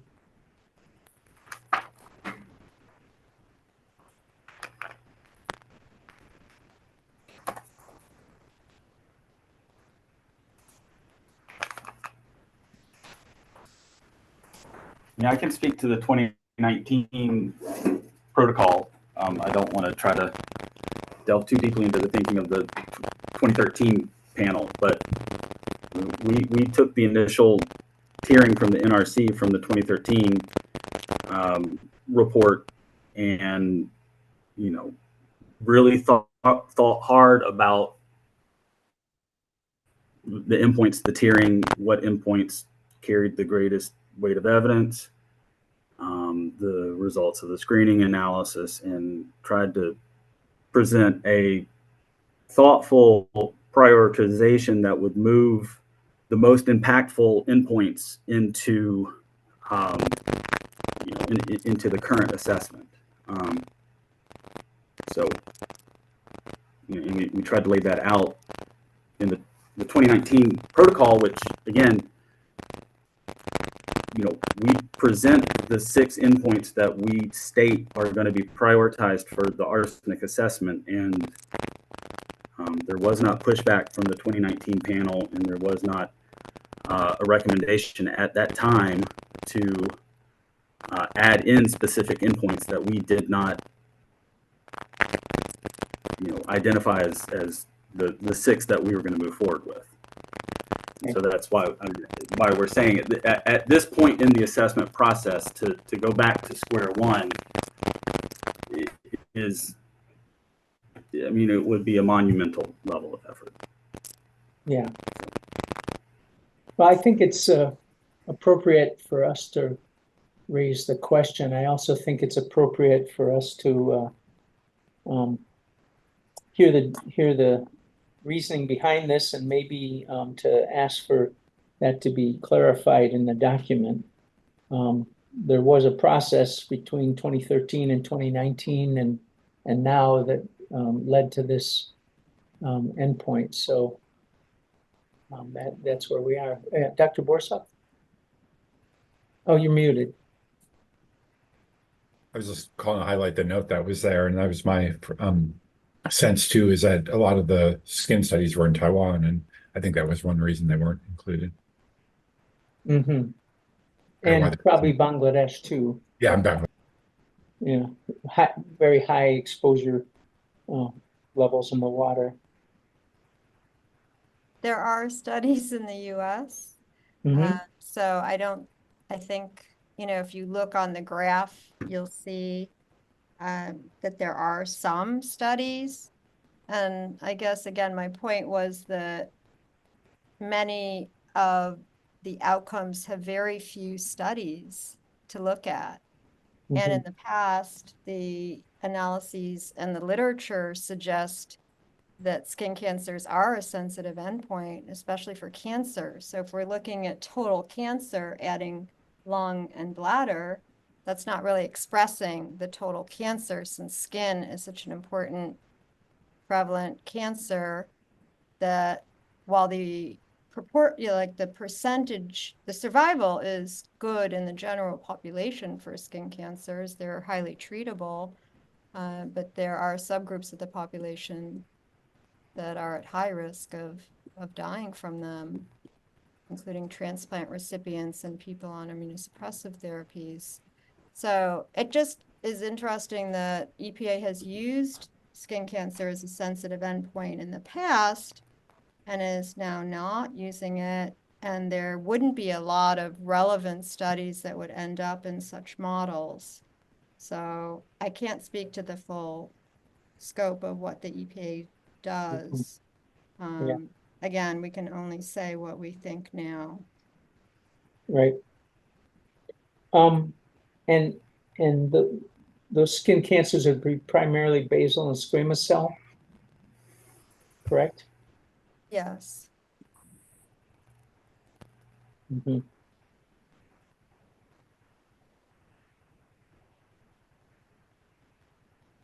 Well, so we have a couple of thoughts here. We have one thought that this should be tier 1 and we just go with it, and it's up to EPA to accept or not. Another suggestion is to instead ask for clarification and justification as to why this was not one of the prioritized outcomes, and that would lead to discussion probably of the 2019 protocol and the NASM review and the other reasoning that was provided just now by Dr. Davis. And if we did that, would that be satisfactory? So I think those are the two viewpoints I've heard expressed. I'd like to ask others to weigh in on their thoughts.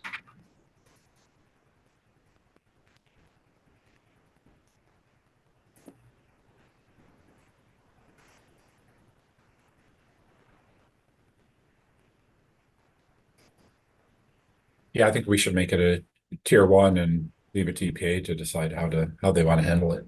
Feels like from a scientific standpoint, that's the most well supported.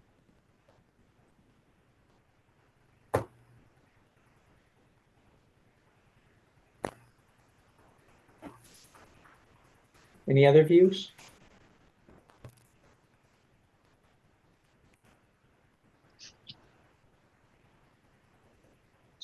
My view, as a member of the panel, is I would prefer the notion of asking for clarification and justification of that in view of the fact that this was part of a process that went on in 2019, the protocol document, a review by NASM, and it seems to me that we are second guessing that process at this time, and it would be appropriate to ask for clarification and justification, and to let them know that there are views among us that this is an important outcome. Dr. Bruder. In listening to this discussion, would it be useful if that were the path that was taken to request an explanation, nonetheless keep it as a tiered recommendation, a tier 2 or something like that, to indicate that this is something we perceive as a priority, yet recognizing that for the purposes of advancing what has already been done and not delaying it by this bit that hasn't been done. I don't know. I just putting that out there as a potential third opportunity or third option. So what I'm hearing you say is keep the recommendation basically as is, but move it to a tier 2, so it gives EPA the opportunity to explain and request that explanation explicitly. And then include language that the review panel perceived this, or the SAB perceives this as a potential priority. I don't know. I'm just trying to figure out how to parse this without, throwing down the gauntlet. Right.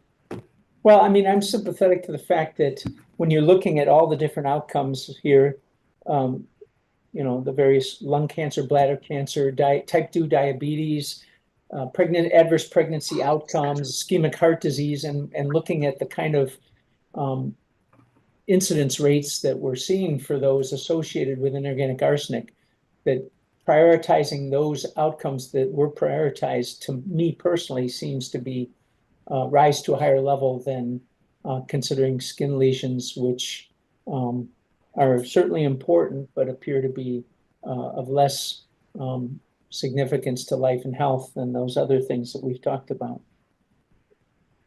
So personally, just as a member speaking now, not necessarily as chair, I would favor having this as a tier 2 and requesting an explanation and a justification, and stating our feeling that this is an important outcome as well. Dr. Wood? I think you just answered exactly what I was just thinking. What we all know enough about dose response for this and are familiar enough with the literature, and maybe Dr. Karagos, you could speak to this better. But what are the chances of this changing the assessment? If they add it in and do all this work, skin cancer, skin lesions are not going to be the driver for the risk assessment, I don't think. I mean, there are studies, including our own, that have observed dose response relationships with skin cancers in the US using a biomarker. I don't question that there are Oh, dose okay. response But studies. you're asking me if it will be the most sensitive outcome? Yes. Correct. Answer that question if it will be the most sensitive outcome. Is that In other words, what outcome will drive the risk assessment?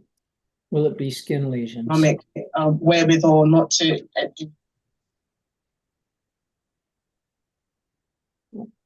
I'm sorry, I couldn't catch that.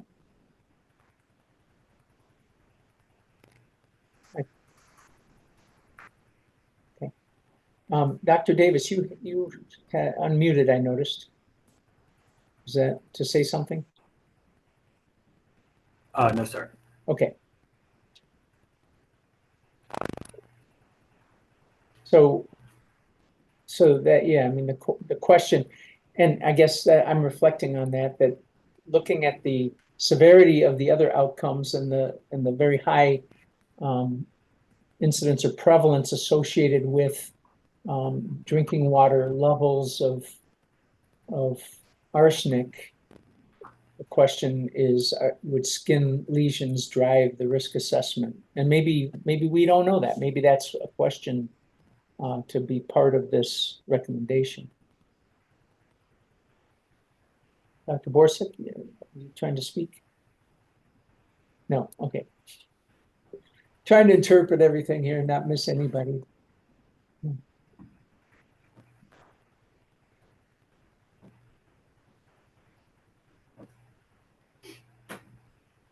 So let me ask you, Dr. Karagas, you're the one who I think is speaking most strongly on the other side. Would it be acceptable to you to have this be a tier 2 recommendation, asking for clarification and justification, stating that the panel feels there's an argument for inclusion of skin lesions as an outcome of interest? And then let EPA respond to that in their response to our SAB panel review. Would you accept that? I would accept what the committee thinks as a whole. I am looking back at the 2019. Okay. I mean, many of us were involved in that, so others, please speak up. And there is a comment about clarifying how the RRB was used. And I have not found the text yet that excludes skin cancers and skin lesions, so it would be helpful to see where, at least in the deliberations of the committee, that was made in the reports. Mm-hmm. I can't find it now, and I don't recall it. Yeah. And I wasn't part of that, so I Right, can't but help many on of that. us were. So if we're asking for clarification from the 2019 report, I'm not seeing that. It would be helpful to see where explicitly that committee did endorse that decision. There was Dr. a, Davis? Oh, sorry. There was Go ahead. definitely a recommendation to include a broad range of outcomes, which the EPA has done. And so my intention, of course, is not to make extra work for anyone, but to ensure that the report is as comprehensive and as robust as possible. It's such an important endeavor. There has been so much work put into this, and I'm very sympathetic to that. So, Dr. Davis, you're unmuted. Yeah, I don't have I'm trying furiously to get to the 2019 report I have on my OneDrive, but my computer is unfortunately being slow. So I can't point you to, specific table or location in the text. Just that in the protocol, which is completely recapitulated in a revised form in Appendix A to the current assessment, we just explicitly just identified the 6 endpoints that we ultimately moved into the current assessment as endpoints that we had prioritized. And the 2019 panel agreed with, focusing on high and medium confidence studies and modeling and prioritizing endpoints where, based on the RRB analysis, but there just wasn't that specific recommendation at that time to move skin cancer and skin lesions into that prioritized list. Okay, so let's hear from Dr. Chris Thayer. Hi, Alan, just by the way, you're breaking up a little bit. I hope everybody can hear me, but Alan, you're kind of breaking up a little bit more at the end. If you can see, because I have a question for you, Alan. So I guess a couple things. Yes, it's true. In the protocol, there's a table and there's a narrative description that really sort of shows we're going to prioritize these endpoints. So it's in the report itself, there was no call to expand beyond those. So I'm not sure if you're going to find the explicit language that was being asked for. And this is the question to Alan. I believe going back to the conversation about, is this likely to be a driver of the assessment? Alan, if you want to kind of weigh in about the RRB analysis in terms of how that might have informed that consideration. Yeah, I mean, part of the interpretation of the RRB results, and hopefully I'm not breaking up right now, but was looking at not only the number of studies that were in the body of evidence for the individual endpoints, but also the number of individual data sets within a health outcome that had RRB values close to 1, indicating that you were seeing VMDLs, RRDE20 values, which is analogous to a VMDL, close to the US assumed background for the dose metric that was used in the study. So not only did diseases of the circulatory system and bladder cancer and lung cancer have the most studies, especially for DCS, that endpoint had a lot of modeled data sets with RRB values less than 5 and close to 1. There were, bladder cancer, a few bladder cancer data sets as well. And so, our interpretation of that is that, not only was there a lot more studies or data sets for those endpoints, but we were seeing effect levels that were very close to US background exposure levels, and that prioritized those endpoints. Skin cancer and skin lesions had fewer studies. I think for skin cancer, I'm having to remember off the top of my head, and there were maybe 1 or 2 data sets that had low RRB values, but in a comprehensive sense, the DCS, bladder cancer, and lung cancer endpoints specifically were prioritized coming out of the RRB analysis, not only because of the number of studies or potentially modelable data sets. And it's a point that should be made as well, is just because a data set was modelable in the RRB analysis doesn't necessarily mean it would be modelable in the Bayesian meta-regression approach. There was a whole nother study selection process that we put studies through. So it's hard to say whether or not it would drive the assessment. I wouldn't necessarily want to make a strong determination there, but just given the fact that we observed lower RRB values for those 3 endpoints, and those had a larger body of evidence, we felt confident in our decision to prioritize them. And again, we didn't get a comment in the 2019 report on the protocol to consider skin, no, you need to add skin cancer or skin lesions to the prioritized list of endpoints. Okay, thank you for that. Dr. Thayer, any follow-up with that, or did that address your question? No follow-up, thanks. Yep. Hi, this is Chris States. Can you hear Yes, me? Yeah, we can hear you, Sorry, Chris. I can't raise my hand.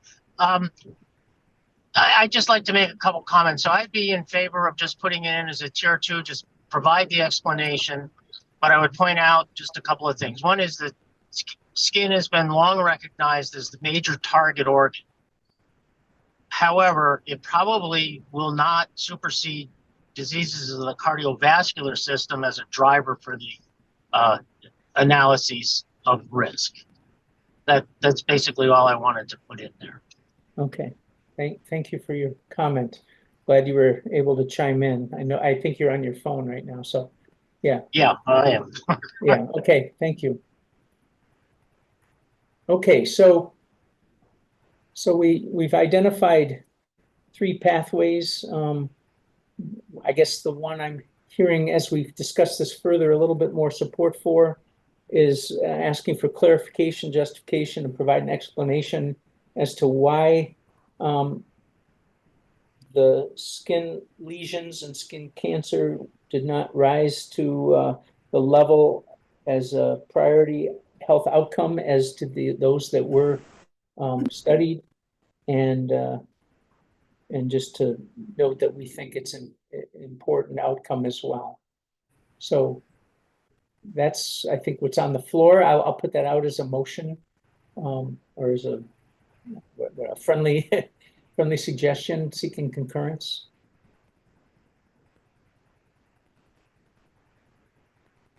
Any opposed?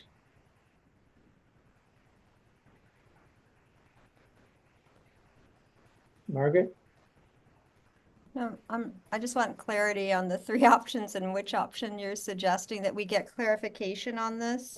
So I'm suggesting that we have let me be explicit, a tier 2 recommendation Tier that 2. specifies that the EPA should provide clarification and justification for the decision not to include skin lesions as a primary outcome of interest for risk modeling in the meta-regression analysis. And as a part of that, we would state that we feel it's an important outcome. Dr. Wood? I'd vote for tier 1 for that explanation. I think that's a major point in the assessment. Okay. So I guess I would, we're trying not to, we are not following parliamentary procedure here. So I'm going to try to just say accept that as a friendly amendment to basically the recommendation that I just articulated, but as a tier 1 rather than a tier 2 level recommendation. So that's now the motion on the floor, if you will. I accept that.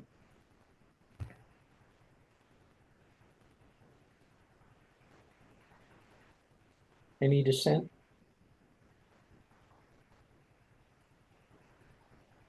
Okay, so hearing none, that will go into the draft report that I will be distributing to everybody in the next couple of weeks, and look at that carefully, those who care about this point, and we'll make sure we get it right.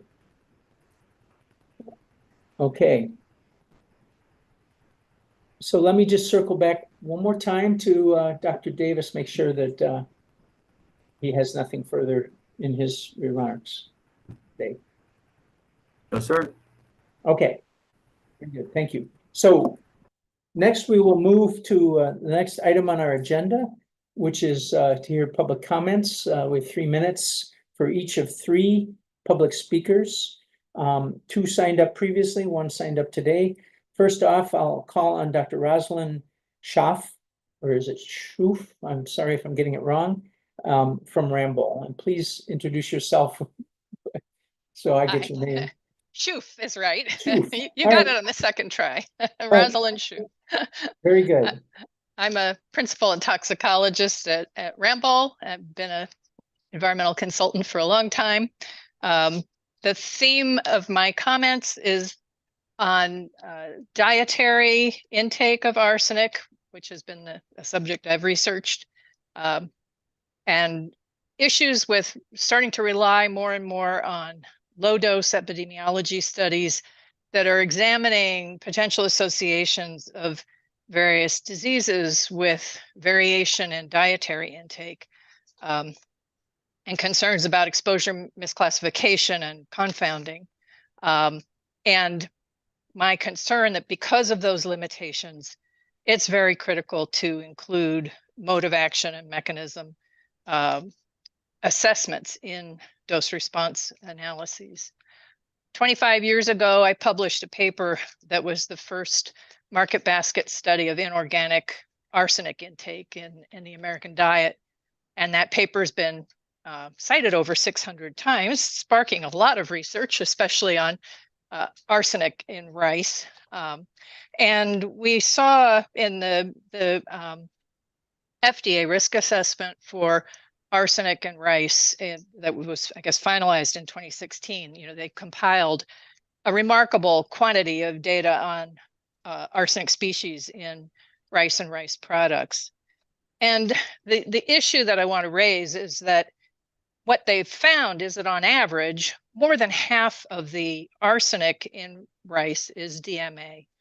And if you think about the ATSDR MRL, for example, that's based on exogenous MMA and DMA. So exogenous MMA and DMA are not the same as, and are much less toxic than the metabolites of inorganic arsenic. So, and they're generally excreted in the urine. So what that means is that when you have primarily exposure from the diet and you're looking at the contribution from rice, even if you look at speciated arsenic in the urine, more than half of that DMA is going to be, on average, is going to be exogenous and not reflect inorganic arsenic intake. It's also highly variable. The FDA report said that the percent of total arsenic in rice that's inorganic varied from 12 to 100%. So this is a source of exposure misclassification, potentially. Furthermore, a second point is that, am I out of time already, really? Yes. Uh-oh. Well, if you have less than 2 that typically even 2 ppb of arsenic in drinking water exceeds the dietary intake. So you can have small variations in drinking water, less than 10 micrograms per liter, and still, and have huge misclassification of the contribution from diet. Sorry Okay. for going over. No, that's okay. Thank you. I always feel bad keeping everybody to their time, but we have to be fair. So Yes. Thank you very much for your comments. I appreciate it. Yeah. Next up, we have Dr. Ken Shaw from Indiana University. Go ahead, Dr. Shaw. Welcome back. Thank you, Dr. Wang and Dr. Thong, for giving me this opportunity to make verbal comments. My name is Ken Shaw, Associate Professor at Indiana University School of Public Health. I have a few suggestions for the SLB to consider with respect to the dose response assessment approaches employed in the EPA's IRIS risk assessment on inorganic arsenic. The cover letter addressed to Administrator Regan stated that the SAB concurs that the epidemiological data are of a sufficiently broad range to make mode of action considerations and the low dose extrapolation unnecessary. This statement is inaccurate. First, EPA performed low dose extrapolation for both cancer and non-cancer endpoints. For cancer endpoints, cancer slope factors were estimated based on a linear extrapolation approach, and for non-cancer endpoints, reference dose were estimated based on a non-linear extrapolation approach.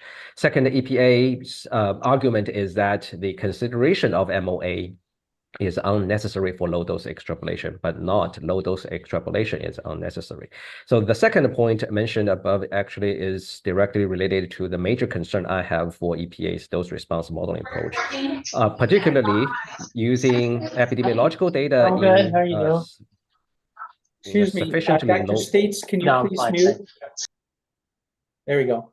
Go ahead, Dr. States. Particularly using epidemiological data in a sufficiently low range cannot justify the use of traditional low-dose extrapolation approaches by ignoring the MOA. Actually, all the major components in EPA's dose response modeling for inorganic arsenic risk assessment are unprecedented, including the use of meta regression and the life table to estimate extra risk at various specified exposure levels, and the use of the estimated extra risk to derive a cancer slope factor and the reference dose.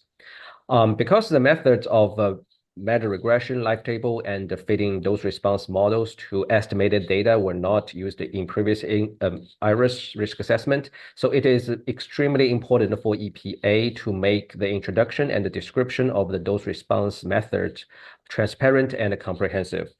Therefore, demonstrating the validity and the necessity of those approaches should be Tier 1 recommendations. For example, the necessity of using life table approach should be the first question to be addressed before performing sensitivity analysis on the life table parameters.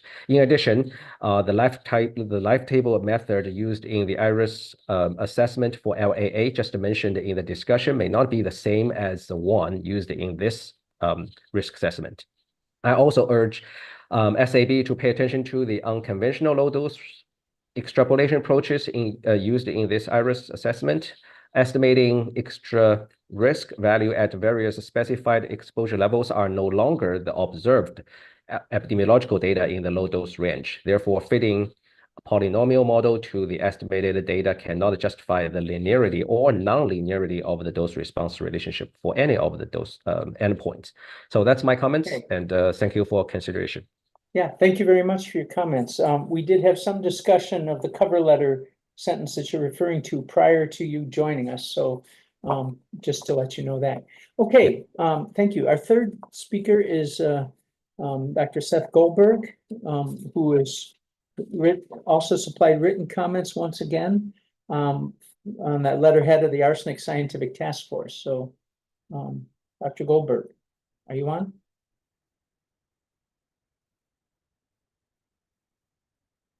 Let me ask Dr. Wong. You said he requested to speak by email? Dr. Wong, are you with us? Yes, he requested during the break, so.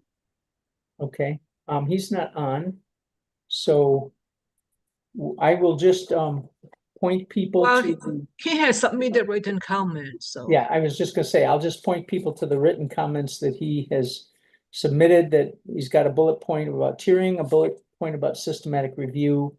And we'll leave it at that. Okay, so thank you for that. And our next agenda item is under the topic of next steps. And I believe that we have already talked about these next steps, but I'm going to just reiterate what I said earlier, just to make sure it's clear to everybody. So I will be working to incorporate everything that has come from this meeting, both last time and today, and all the comments that we've had. I think I've taken faithful notes. I'll rely on Dr. Wong for help as well. And if anything is unclear when I incorporate these, I think I also have the names of the people who were commenting on this, and so I'll reach out to them.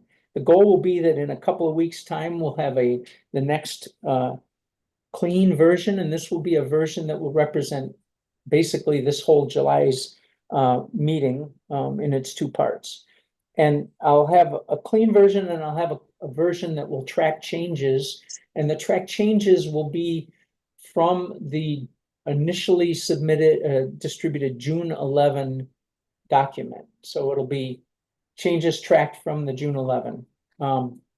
And those, then you'll have probably 2 weeks, I think, will be sufficient time to provide feedback or comment. When I send that out, if for some reason 2 weeks is not going to be enough time to respond, let me know, but I'll aim for 2 weeks for concurrence. If there are any substantial changes other than just, you know, a word here and a word here, simple editing, if there's substantial changes, then that will require perhaps some further discussion. But I'm hoping that at this point we've ironed out all the changes, all the differences that were brought forward in our 2 January meetings, in our meetings earlier this spring, and then these meetings here. Once we have a concurrence document, that will be distributed to the Science Advisory Board as a whole, and they will undergo their concurrence process. And as part of that, I'll be making a presentation, and then they will make one of several recommendations. They will either recommend accepting it as submitted, accepting it with minor changes to be made by probably me and the head of the SAB, or maybe more substantial changes that will require us to get together again, or maybe as a subgroup, or they'll reject it and say what we did was completely unacceptable and we have to start over. That outcome is highly unlikely, I think, given all the thoughtful work that has gone into this by this panel. So I think we can expect one of those first 3 options will be the determination from the quality review that they will perform. And then once that's done, it will become a final document and it will be sent to the administrator. Now, at the time of the SAB quality review, there will also be opportunity for public comment. So at every stage of the way, there in these FACA meetings, there's public comment periods. So that's a part of the process that we ensure. Any questions about that? That's sort of the next steps. Okay, I'm not hearing any. I think Dr. Wong, it's time for me to turn it over to you. Thank you, Dr. Fawn. Well, first of all, I would like to thank the Inorganic Arsenic peer reviewers for their hard work. It's been quite a long process, but we've been coming a long way, and now we are pretty much close to the finish line. So I really appreciate all the hard work that the panel members have put in. And I would also like to thank the public listening online and providing the input for every meeting. I also would like to thank the IRIS team for the presentations and clarification during the review process. And last but not least, I would like to thank the panel chair, Dr. Peter Fawn, for his leadership and his technical expertise to guide the panel. And of course, most importantly, Dr. Fawn is going to make all the revision, making all the changes, and getting ready for the concurrence draft. So I really appreciate that. So is there any other questions? Dr. Post? It was an accident, sorry. I tried to clap for you and then I accidentally raised my hand. Well, thank you. I appreciate it. Yeah, Dr. Gribble? Should we save the 3rd meeting date, or since we've completed the business calendars? Nope, that was just in case we didn't move along as well as we have. So you can clear that date, and I suggest you keep it on your calendar blacked out, but then go do something fun.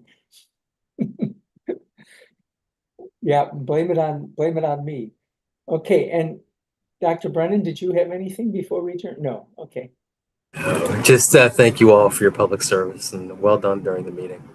Yeah, okay. So Diana, it's up to you to. Well, if there is no other comment, I'm going to call the meeting adjourned, and this concludes the Inorganic Arsenic review meeting. Thank you very much.